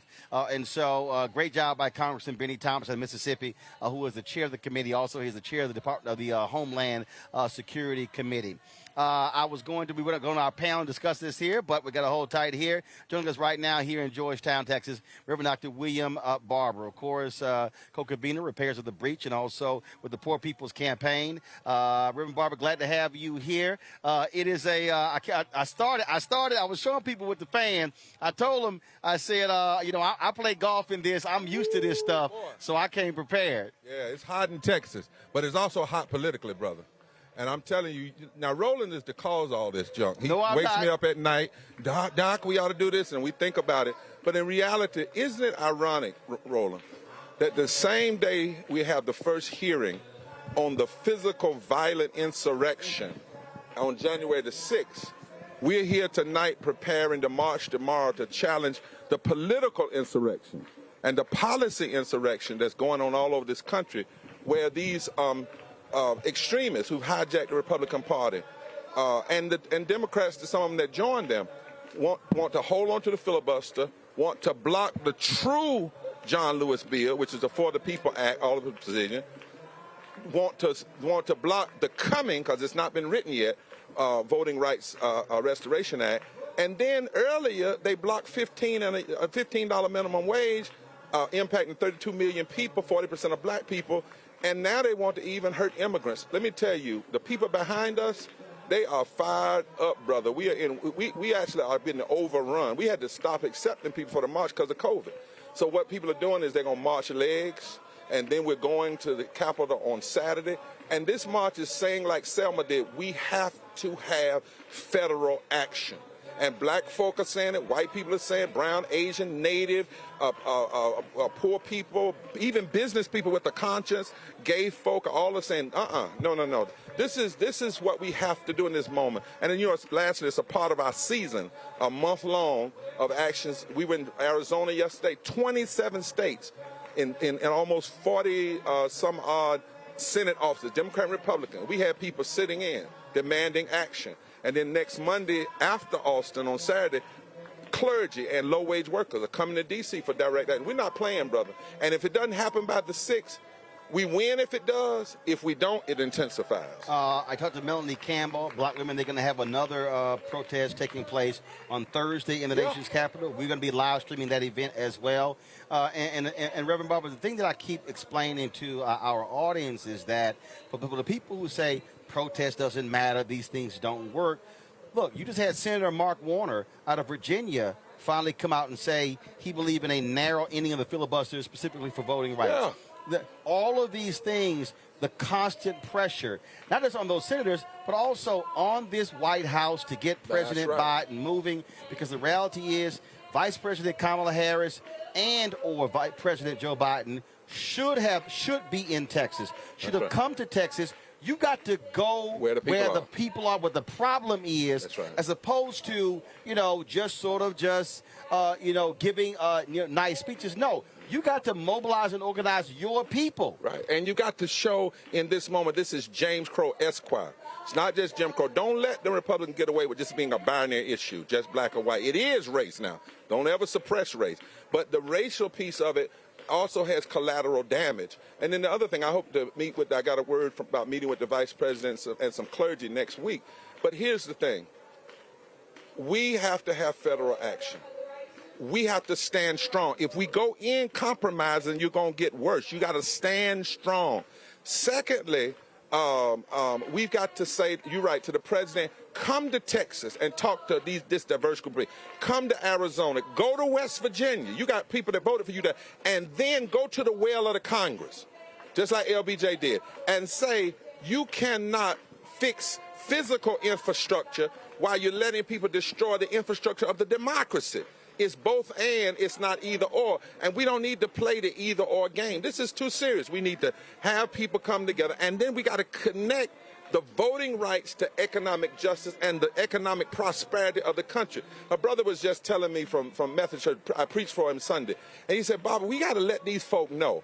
When we say pass voting rights, stop suppressing the vote, pass 15, he said, let them know, those of y'all that are fighting 15, don't you know that it's economically insane to do that? If we had 15 right now, 32 million people would be raised out of poverty, $380-some billion would be pumped into the economy right now. But because of the filibuster, you can't get passage on the voting rights, passage on the For the People's Act, or passage on 15, or even protecting our immigrant brothers and sisters. This is a moment, I call it a cosmic moment, that can have international impact. If we keep retrogressing, now I'm going to go Bible on you for your audience. The Bible says only a dog returns to his vomit. Every time we go backwards, we go backwards, we go backwards. We go a little far and go backwards. The Bible says that's like a dog returning to vomit. We've got to stop to returning to the vomit of racism and suppression and economic injustice and decide to go forward to the good food and the good prosperity of justice for all people. And the thing that what I keep telling the folks, the reason you have to link the voting issue with policy, because that's how you get policy. Yeah. If you lay out all the things that Republicans have blocked in this state, Right. what they're blocking in other states, what they're blocking in Washington, D.C., you cannot say, I want to march. But it's like I want to march on an issue, but then not realize public policy is involved. Right. I said on my show last week, to every white person who was out in the streets demanding justice for George Floyd, where you at? Right. Got to come now. You can't just last year. Right. Last year was last year. That's right. Now, where are you marching for the George Floyd Justice Act? Where are you marching for? Climate, LGBTQ. Right. You got to get in because, as you said, Roland. The voting is the bridge to progressive policies. So if you build bridges for infrastructure, but then you undermine the bridge of democracy, you cut off the bridge that gives us the public policy. And you got to recognize the same folk, for instance, in Texas, that wouldn't fix the utility grid are the same folk blocking voting rights. Same folk that block living wage, block health care, blocking voting rights. Make the connect. Same people that come after the LGBT community are the same people that are going after voting. 56 million people in the last election used the kind of voting laws they are trying to take away from. I don't know if people get that. We're not talking about folk trying to block new laws. They're trying to retrogress what's already on the books. And that ought to be disturbing to all of us. So we need and I like what you said about Melanie. We ain't got to all be under the same banner. This needs to be a movement. Get into battle. Right. You ain't got to get permission. You have folks here who in Georgetown are going to be marching to Austin, taking place on Saturday. You got the black women who are doing their thing, the mass action in Thursday. You should have groups in West Virginia doing their thing. You should have people in Arizona doing their thing. You should have people in Connecticut saying to Chris Coons, people in Delaware doing their thing. It's not about getting permission. I've been saying to all different groups who went to the White House, NAACP, Derek Johnson, same thing. How are you taking your chapters? Mark Mayoral, National Urban League. How are you taking your chapters? Reverend Sharpton, National Action Network. How are you taking your chapters? You don't have to. If you all of a sudden every day they're seeing here and here and here and here. The same thing Black Lives Matter did when you had folks who weren't even affiliated with the people who created Black Lives Matter, right. But they said we can do something ourselves. And the difference this time is this, for instance, if you're white or otherwise, you don't have to be altruistic. This is not about you helping black folk. They're going to take your democracy. Right. First of all, there was a county clerk in 2012 who admitted that she moved an early voting location off of a college campus because they were voting. Too many of the old young folks, white folks, were voting Democrat. That's right. Moved it to a way out place with a small parking lot hard to get to. They moved from early voting locations in North Carolina. I was on a CBC panel, and it was Shirley Ifill, Christian Clark, Vanita Gupta, the guy who was the Secretary of State in California. I said, y'all have got to challenge white folks to say, hey, this ain't just us. They don't like tech. And here in Texas, I'm still registered here. They are mad. They've been getting their butts kicked in the suburbs. That's right. Because Georgetown, folks, everybody who's watching, Georgetown is a suburb of Austin. Austin is Travis County. This is Williamson County. In Houston's Harris County, Dallas County, San Antonio, Bexar County. They've been losing in the suburbs. That's what they're trying to stop. Even though in Georgetown 30 years ago, in the 1930s, the first successful case against the Ku Klux Klan happened in Georgetown when a white woman stood up. So my point is we need everybody, brother. And what I'd like to do, I hope we can do it as the march goes on. I want to come on one evening and you and I just read the For the People's Act. Because I think most of our people don't know. Right. And I'm going to say this to all groups, civil rights. Don't you go in those places and compromise with Manchin and let him say, well, I'll support the Voting Rights Act, but I'm not for it. And you say, well, John that's Lewis good. Act. Yeah. The hell with that. Because first of all, ain't no John Lewis Voting Rights Act. It hadn't been written.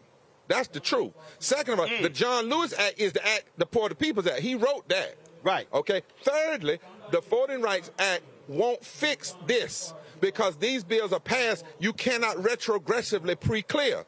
Secondly, thirdly, fourthly, if you pass the For the People's Act, everything they're doing in these state colleges becomes illegal immediately. So we don't need no. And plus, he signed to say he would support the For the People's Act. Joe Manchin signed it, but he signed it when McConnell was majority leader. Right. Because he knew it wouldn't come to the floor. He ran on it in his state. So did Kristen. I'm going to tell it all. I'm sorry.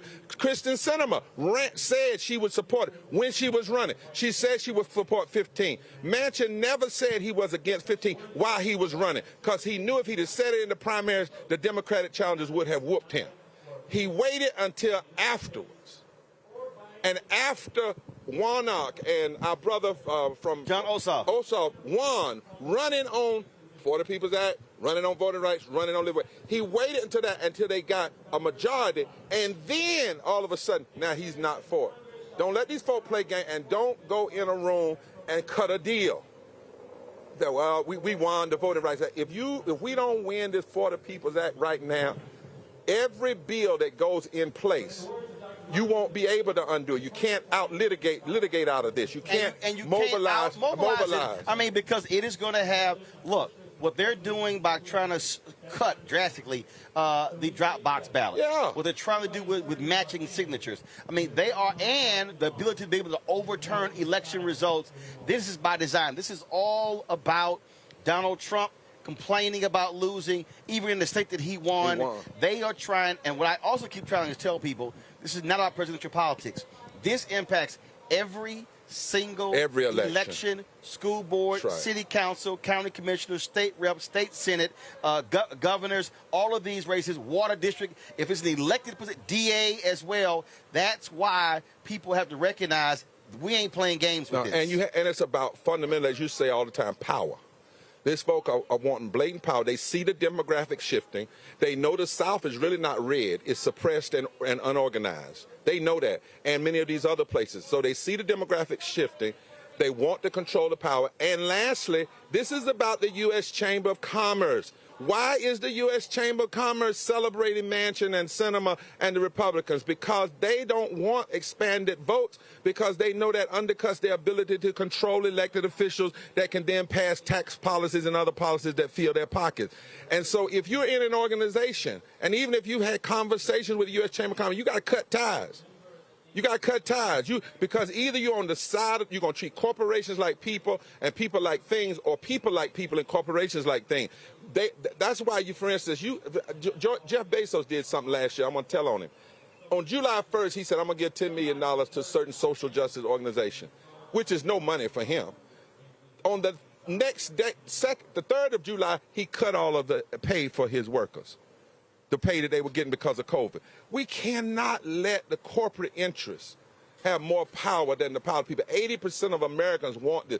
Do you know in that For the People's Act, it says a president must show his tax returns? And so we know.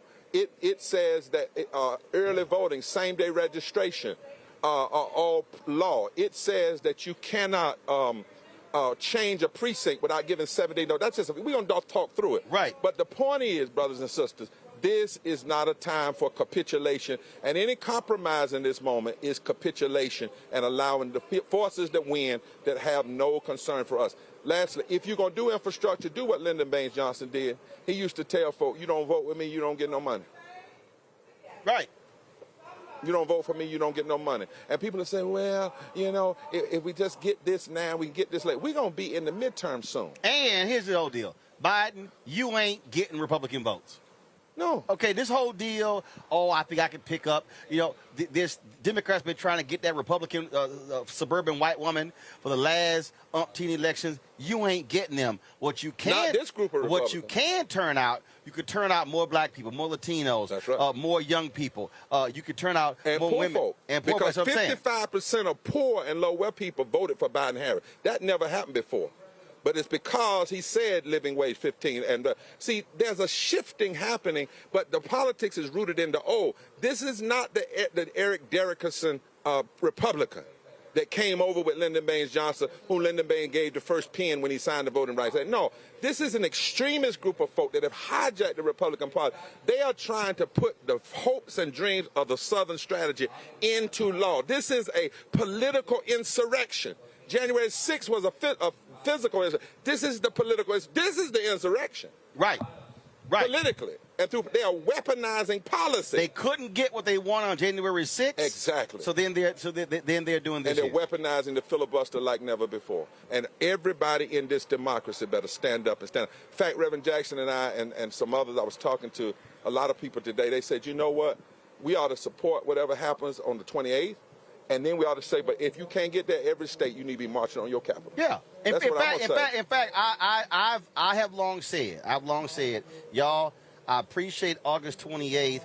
I said, but if you mobilize in multiple states, you're going to have more people participating. As I told folk, I'm supporting everybody trying to do right.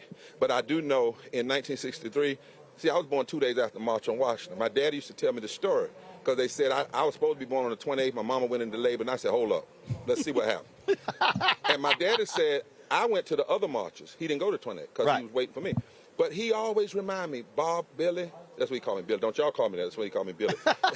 He said, listen, nobody came to March on Washington to hear Dr. King speak. That wasn't the purpose.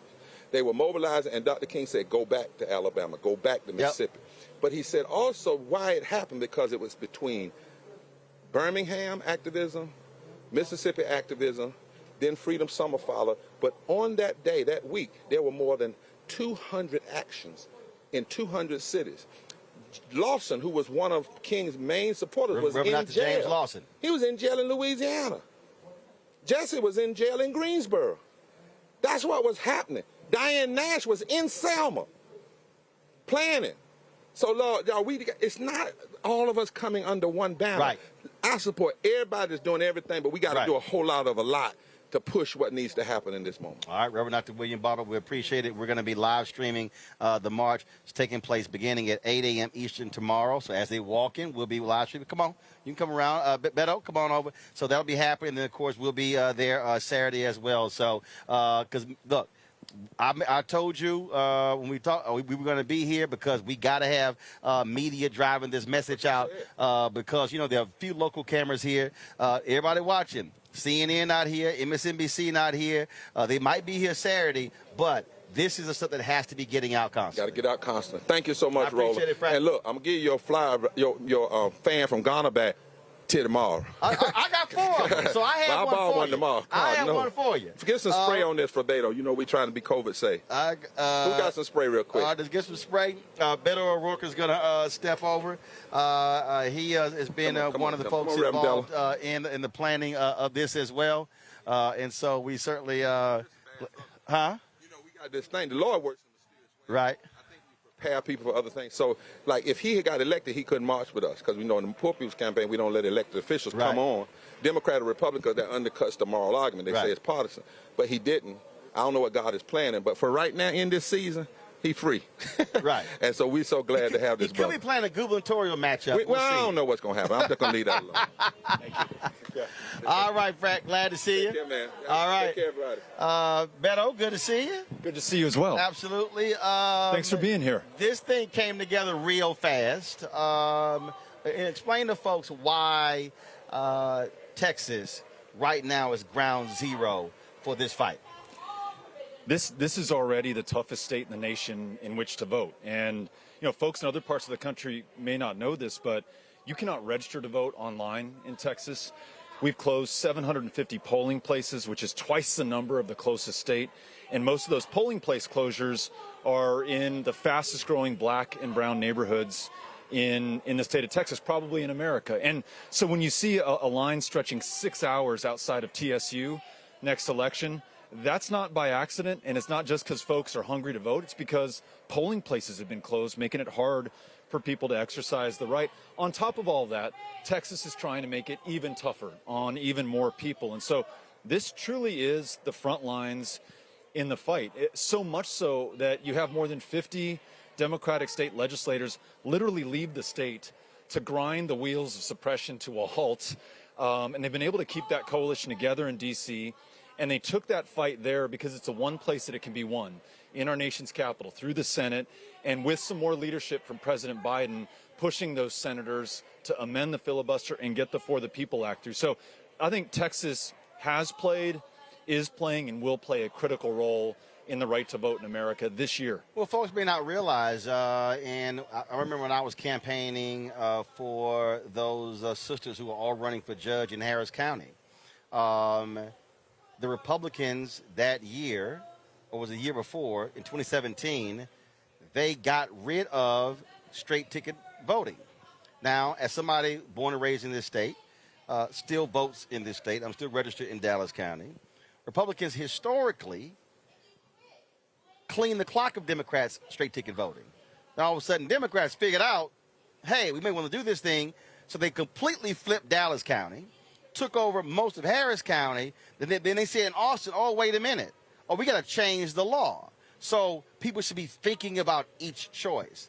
That's the kind of tactics that they have been doing here because they have been angry where they have been losing. And they are ticked off with how Trump lost in 2020. So they said, we're going to sit here and we're going to rig this sucker. So in 2022, we're guaranteed to win. That's absolutely right. And what you just described in changing the rules of straight ticket voting, it sounds maybe relatively innocuous to some. Some folks may say, well, so what? Maybe that doesn't make that much of a difference. Or maybe it makes a little bit of a difference, but not enough to count. But if you add that to voter ID, to polling place closures, to racial gerrymander, to one ballot drop-off location per county, including for Harris County, which has more people in it than the entire state of Nevada, that begins to add up. And then you understand why in 2020, the most important election of our lifetimes, 7 million eligible Texans didn't vote. And they didn't vote not because they don't love this country or they didn't have a candidate. They didn't vote in large part and very often because they couldn't get to the polls or new rules had been in place that made it confusing for them. And they said, to hell with this. I'm not going to vote this year. That's what they're trying to do again for 2022 and 2024 and beyond. That's why this is the front lines of this fight right here in Texas. You raised a lot of money when you ran against Ted Cruz for the United States Senate, galvanized a lot of people, energized a lot of people. But one of the things that I've said, and I saw it, the night that Hillary Clinton beat then Senator Barack Obama in Texas, I mean, this state was on fire. And people and the state Democratic Party was excited. They were thinking, man, what the future's going to hold. Obama wins and just ignores the state. Comes in, picks up a big check, raises money, and goes back out. And folks were frustrated that there was no mobilization in this state for 8 years. And then you run. How important is it for President Biden to come to this state and give a speech on voting rights?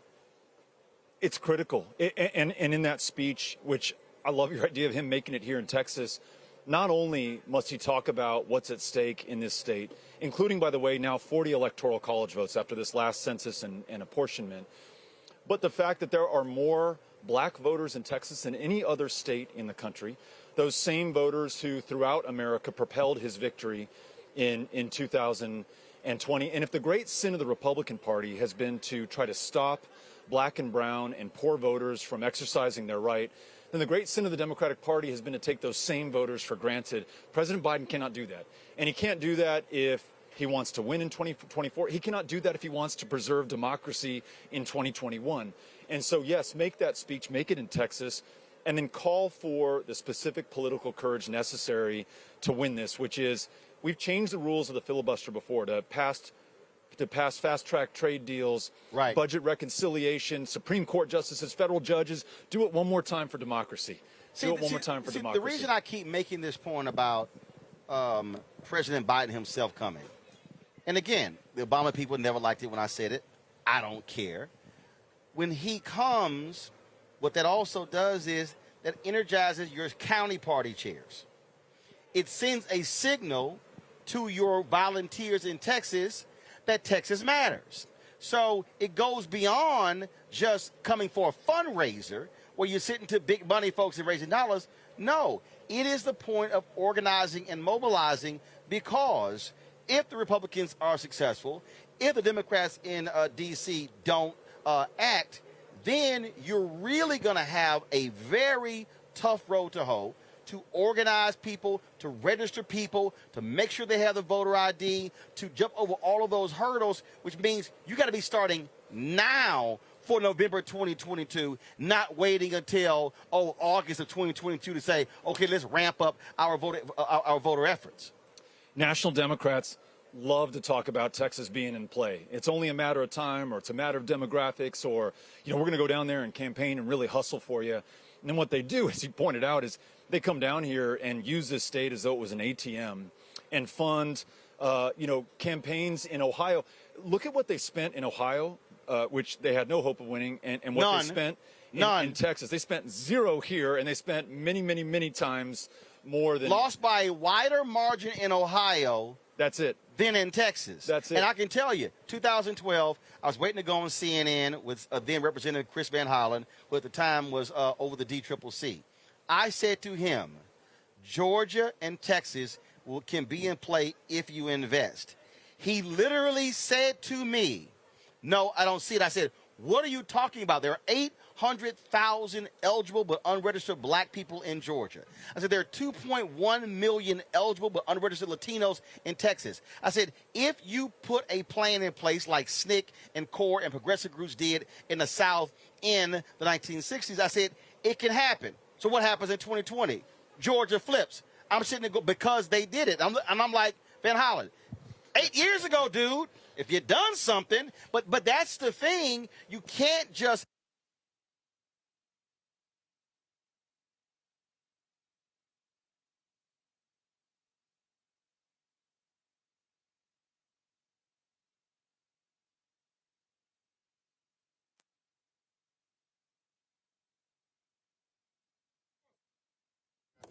that are trying to pass these bills across the country, but here in Texas, to, yes, suppress, to stop, to undermine the vote. The same folk that block you from having living wages are the same folk that wouldn't fix your utilities problem. In this time, when our voting rights are under attack and economic justice is being denied, we're launching a season of nonviolent moral direct action to demand 4 things by August the 6th, the 56th anniversary of the signing of the Voting Rights Act. Number 1. end the filibuster. Number 2. Pass all provisions of the For the People Act. Fully restore the 1965 Voting Rights Act. And number 4, raise the federal minimum wage to $15. Pass the For the People Act. That is the last best hope for voting rights, not just in Texas, but Georgia and Florida and about a dozen other states. Pass the John Lewis Voting Rights Bill and the For the People Act. Let our people vote. The Latinx community is the rising electorate in Texas, and our representatives are threatened by these shifting demographics. Our pathway to citizenship, to a living wage, depend on our access to the ballot. This is not just a black issue.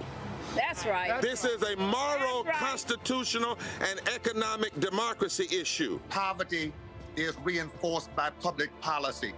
And what happens in Texas, as well as in America, we create policies that perpetuate poverty, and then we criminalize the poverty that we create. There's only so much we can take, and it's time for us to stand up and speak loudly against what's happening here. I think in Texas that it is time for a Selma-like. I think we ought to march from Georgetown to Austin. And we ought to come to Austin, but we ain't coming to Austin just for Austin. We come to Austin to save the Washington, D.C. Which side are you on? And don't... All right, folks, sorry about that. Someone unplugged the power. So we're back. Beto, finish your comment there that you were making before. We were talking about Chris Van Hollen and the Democrats, again, not putting the resources in, playing the long game, only focusing on the next election. Let me ask you, how much do you think Democrats, and I don't know the answer to this, spent in Georgia between the Ossoff, the Warnock campaigns, President Biden's campaign, DNC, and outside groups, if you had to guess? I can tell you with the amount, it was a minimum $250 million. Yeah, I was going to say maybe twice. A minimum. Yeah, maybe twice that. Whatever it was in Georgia, it was a fifth if it was that much in Texas. To give folks an idea of the difference in size, the same number of people voted on the first day of early voting in Harris County, just one county of Texas, as did in the entire state of Georgia. If we as Democrats would invest in this state, where roughly 40% of the population is Hispanic or Latino, where you have more potential future black voters here in Texas than in any other state, where you have the most diverse city in America, in Houston, Texas, this state would perform so well for the country and certainly for the Democratic Party, but it's not going to happen if you just leave us as so many national Democrats have done to wither on the vine, and just hope that those 254 county chairs are going to be able to do it on their own. They can't do it on their own. They need the kind of help that the party's poured into Florida, into Ohio, into Georgia now. Put that into Texas, and Texas is more than ready to meet you halfway on this, or more than halfway for that matter. So yes, this state's ready. All right. Beto, always good to see you. Thank you. I will ask, people keep asking you, are you thinking about running for governor? I'm focused on this fight for the right to vote. Let's win this, and then let's see what's next. Okay. All right. Yeah. I appreciate it. Thank you. Thanks a bunch. Adios. We'll be with you all week. Let's do Thanks it. a bunch.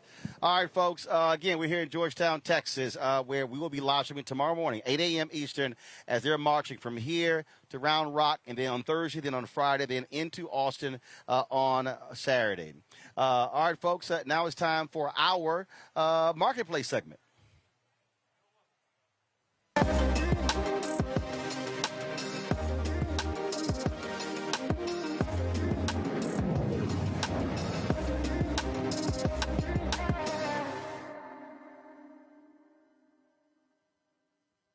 All right, folks, Marketplace segment sponsored by Nextdoor. We appreciate the partnership with them. We talked to a sister who is utilizing the Nextdoor platform to really expand her business, which is really helping other female entrepreneurs with her national tour of expos. Here's our conversation. All right, Aisha, glad to have you here on Roland Martin Unfiltered. So tell us about your Sistahs in Business Expo. Absolutely. Thank you so much for having me, Roland. The Sistahs in Business Expo is the country's only multi-city small business expo and community created specifically to celebrate and educate entrepreneurial women of color. We launched back in 2017 with the mission of creating an affordable and accessible platform where women of color could showcase and grow their businesses. And we've been doing that ever since, touring cities across the country. Most recently, we added to our brand the Sistahs in Business University, which provides teaching and training for women of color in business, as well as the Sistahs in Business Foundation, which provides grants, cash dollars to women of color in business. And in April, our COVID pivot was to open a retail location, over 5,000 square feet at a beautiful mall here in northern New Jersey, where we have over 85 Black women-owned brands featured on our shelves every single day. And so our whole mission is really about providing a space and opportunity where women of color can succeed as entrepreneurs. So let's talk about this in terms of how did this start? So what was the genesis of this? Because there have been expos for years. In fact, it was Rainbow Push, then Operation Breadbasket, that really developed the concept of these Black business expos, and upwards of 700,000 people were going through these multi-day events. And then we started having these expos across the country where Black businesses were able to come together. People were able to see the products of all the different Black businesses. So how did you start? So, you know, it really started out of a need that I experienced as an entrepreneur myself. This is not my first stab at entrepreneurship. My sister and I have owned a career coaching business for over 15 years. And over the years, always wanted to participate in, you know, many of those large scale expos that you referenced, but always found as a micro to small business just starting out that the costs were prohibitive, or that they were specific to certain industries or certain business types. We in particular were a service-based business. business and weren't necessarily selling a product. And so over the last few years, there's been so much talk about women of color being the largest and fastest growing demographic of entrepreneurs in the country. But when you dig a little deeper, you find that we're also the least funded, the least earning, the least supported. And so this expo was created to really have a specific niche in terms of being an affordable option. So while other expos, you know, the vendor fees might be around $1,500, $2,000, ours average around $300 to $400, but still high quality, and also being open to all business types, both services and products. And then even more specifically, narrowing it down to not just Black businesses, but women-owned Black businesses. And so as you travel around the country, first of all, how many cities are you hitting on an annual basis? So we average about 4 cities, Newark, New Jersey, Philadelphia, Columbia, South Carolina, and Atlanta, Georgia. This year, we also are adding the DMV area. So we'll be at the University of Maryland College Park on August 7th. And we're also slated to add Houston, Texas in 2022. So those are the cities we've been going to. And each year, we plan to add about 1 or 2 more cities to our roster. And obviously for these women entrepreneurs, it's an opportunity for people to be able to obviously meet them, see their products, try their products. How has it actually helped businesses grow? You know, the bottom line. And so there are multiple ways. So the fact that you're just in a room, in a space with thousands of people, we average about 1,500 people per city, with other like-minded entrepreneurs, as well as those who are specifically intentional about supporting Black women-owned businesses. It's a win-win situation. So whether you're a product business who's able to, you know, increase and generate substantial revenue as a part of being a part of our events, or if you're a service-based business and are now able to expand your market and make many others aware of your services who can utilize them later down the line. We've seen significant growth in the businesses that participate in our events. Many of them travel with us across the country because we are a lower cost option. They're able to have a higher profit margin by participating. And so we're really just helping them to generate revenue, but also giving them the tools and the skills that they need to succeed. And so that's where the university and the foundation come into play. How have you utilized the app Nextdoor to actually grow this expo? Yeah, Nextdoor has been an incredible tool and resource in order to connect with other Black women-owned businesses in certain communities. Anytime we go into a new market or are returning to a market and we want to reach another audience or a larger audience of women of color entrepreneurs, Nextdoor has an excellent resource for that. Their commitment to spotlighting and supporting Black-owned businesses and small businesses is really, really helpful. And so we utilize it in that way to really expand our reach and also be a support to businesses that are in the areas where we go. And you know, the thing that I'm always telling entrepreneurs, take advantage of free marketing resources and really maximize social media. And it's amazing to me how many people don't do that. They don't take advantage of Twitter, of Instagram, Facebook, Snapchat, TikTok, Tumblr, but also, you know, Nextdoor. And I'm always trying to explain to people, you know, build your following, if you will, build up your ability to reach folks at a lower cost as opposed to trying to run commercials on radio or television or billboards or things like that.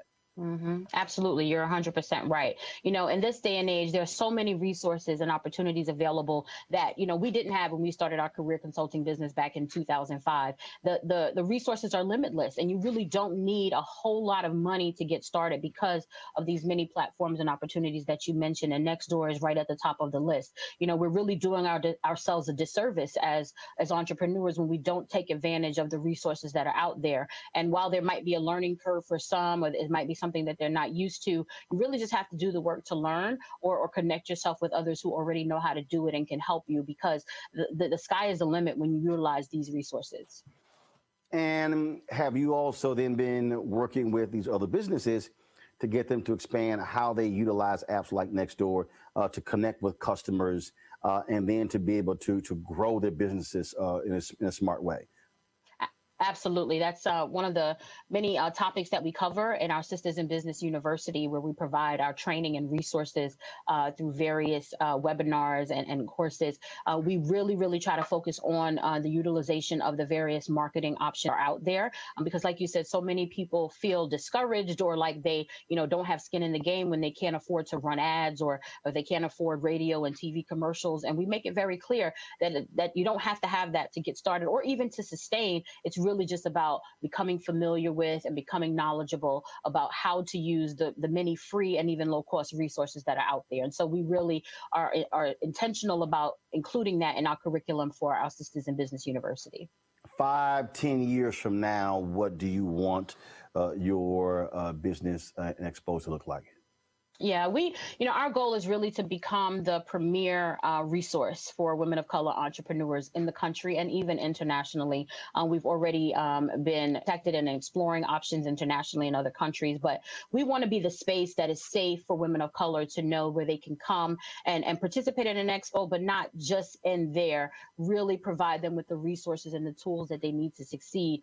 Social media has created such a smoke screen, and it makes it look like this thing is easy, and it really isn't. And so we want to lessen the difficulty and lighten the load of our sisters who are really serious about entrepreneurship, who really want to succeed but feel like it's not possible.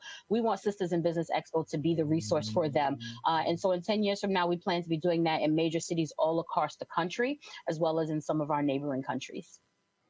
Well, it's certainly glad to have you on the show, and what this it does, it really is important because, again, especially I think with the university piece, because so many folk simply they want to own a business, but they really don't understand all that goes into actually being the boss. Yes, sir. Yes, sir. It's one thing to want it. It's another thing to actually do it and to execute it well. We've seen it done, but it's really a matter of getting close to those who can help you make it happen. We don't want it to be something that people see as an intangible goal, but something that they really can accomplish. And so we're going to keep working and making sure that our sisters know that it is possible. You can succeed as an entrepreneur. You don't have to be miserable on your 9-to-5, or if you enjoy your 9-to-5 and you really want to grow your side hustle, wherever you find yourself, we will meet you there and help you to reach your goals. And so that's what we're really committed to. And we're really grateful for platforms like yours and others that support the work that we're doing and provide platforms to share information with our entrepreneurial sisters. All right, where can people get more information with regards to your expo? Yes, everything can be found right on our website at sibexpo.us. That stands for Sistahs in Business Expo. So sibexpo.us, you'll be able to apply there for vending, for sponsorship, for speaking, and all the other opportunities that we provide for our sisters, our pitch competitions, as well as being able to participate in our retail location. All right. Aisha, I certainly appreciate it. Thank you so very much. Thank you so much. I appreciate it.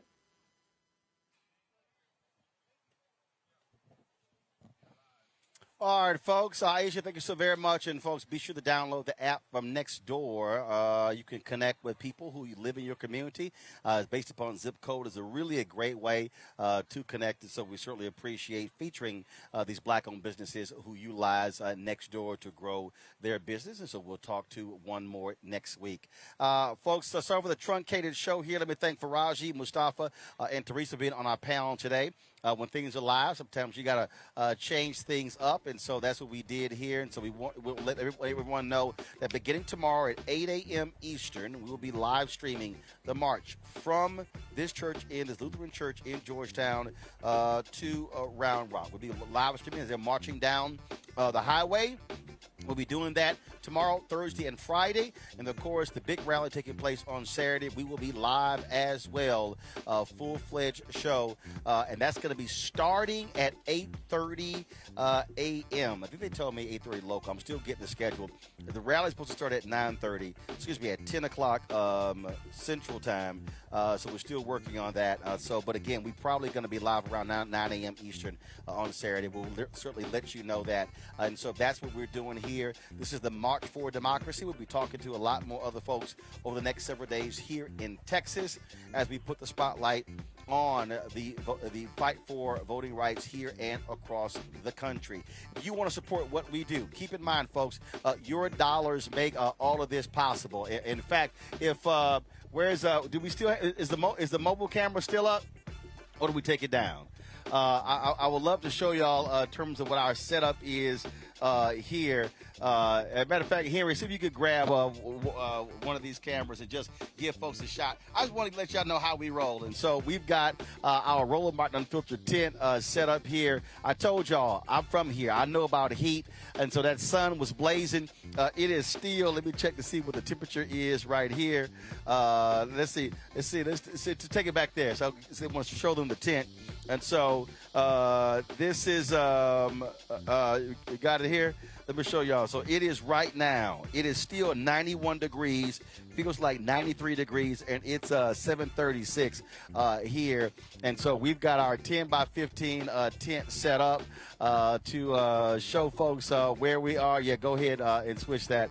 And so your dollars supports all of this. Our Roll Mobile is here. We're going to have the cameras mounted on our vehicle tomorrow, broadcasting the march. And so this is, you see right here, this is our tent that we have set up. And so as Anthony goes around, you'll see what it looks like in terms of we've got sidewalls and everything. So we let folks know that we are here. And so your dollars, your donations make all of this possible for us to do what we do. So when somebody's trying to figure out where we are, how can I find you for the interview, I tell them this is where we go. And you know what? It's always really stupid people who comment, folks that's like, I got some fool on YouTube talking about big and poor people. But here's the whole deal that some folks don't get. That is, we've got people who have given to us $1, $5, $10, $25, $20. We've had other people give us upwards of $30,000 because they believe in what we do. They support independent black-owned media. So you can do so by giving Cash App, $RM Unfiltered, PayPal.me/R Martin Unfiltered, Venmo.com is /RM Unfiltered. Of course, Zelle is RolandSMartin.com, RolandMartinUnfiltered.com. And for the whiners on Facebook and YouTube who are complaining, y'all are freeloading because you clearly are watching for free. And we thank the people who are donors to our Bring the Funk fan club because they make this whole thing possible. And so we really appreciate it. And matter of fact, I'm not even going to sit here and entertain, even give you the name of the troll who's running his mouth. But you know what? This is what we do, and we're going to keep building this thing every single day. That's what we're going to do, and we got these things. We got this going. Like I said, we're going to be broadcasting tomorrow. So we want to thank folks here, also back at our home office in D.C. That's it. I'll see you guys tomorrow right here on Roland Martin Unfiltered, 6 p.m. Eastern on YouTube. Hit that like button. Facebook, hit that button as well, that share button, and we will see you tomorrow. That's it, folks. Holla!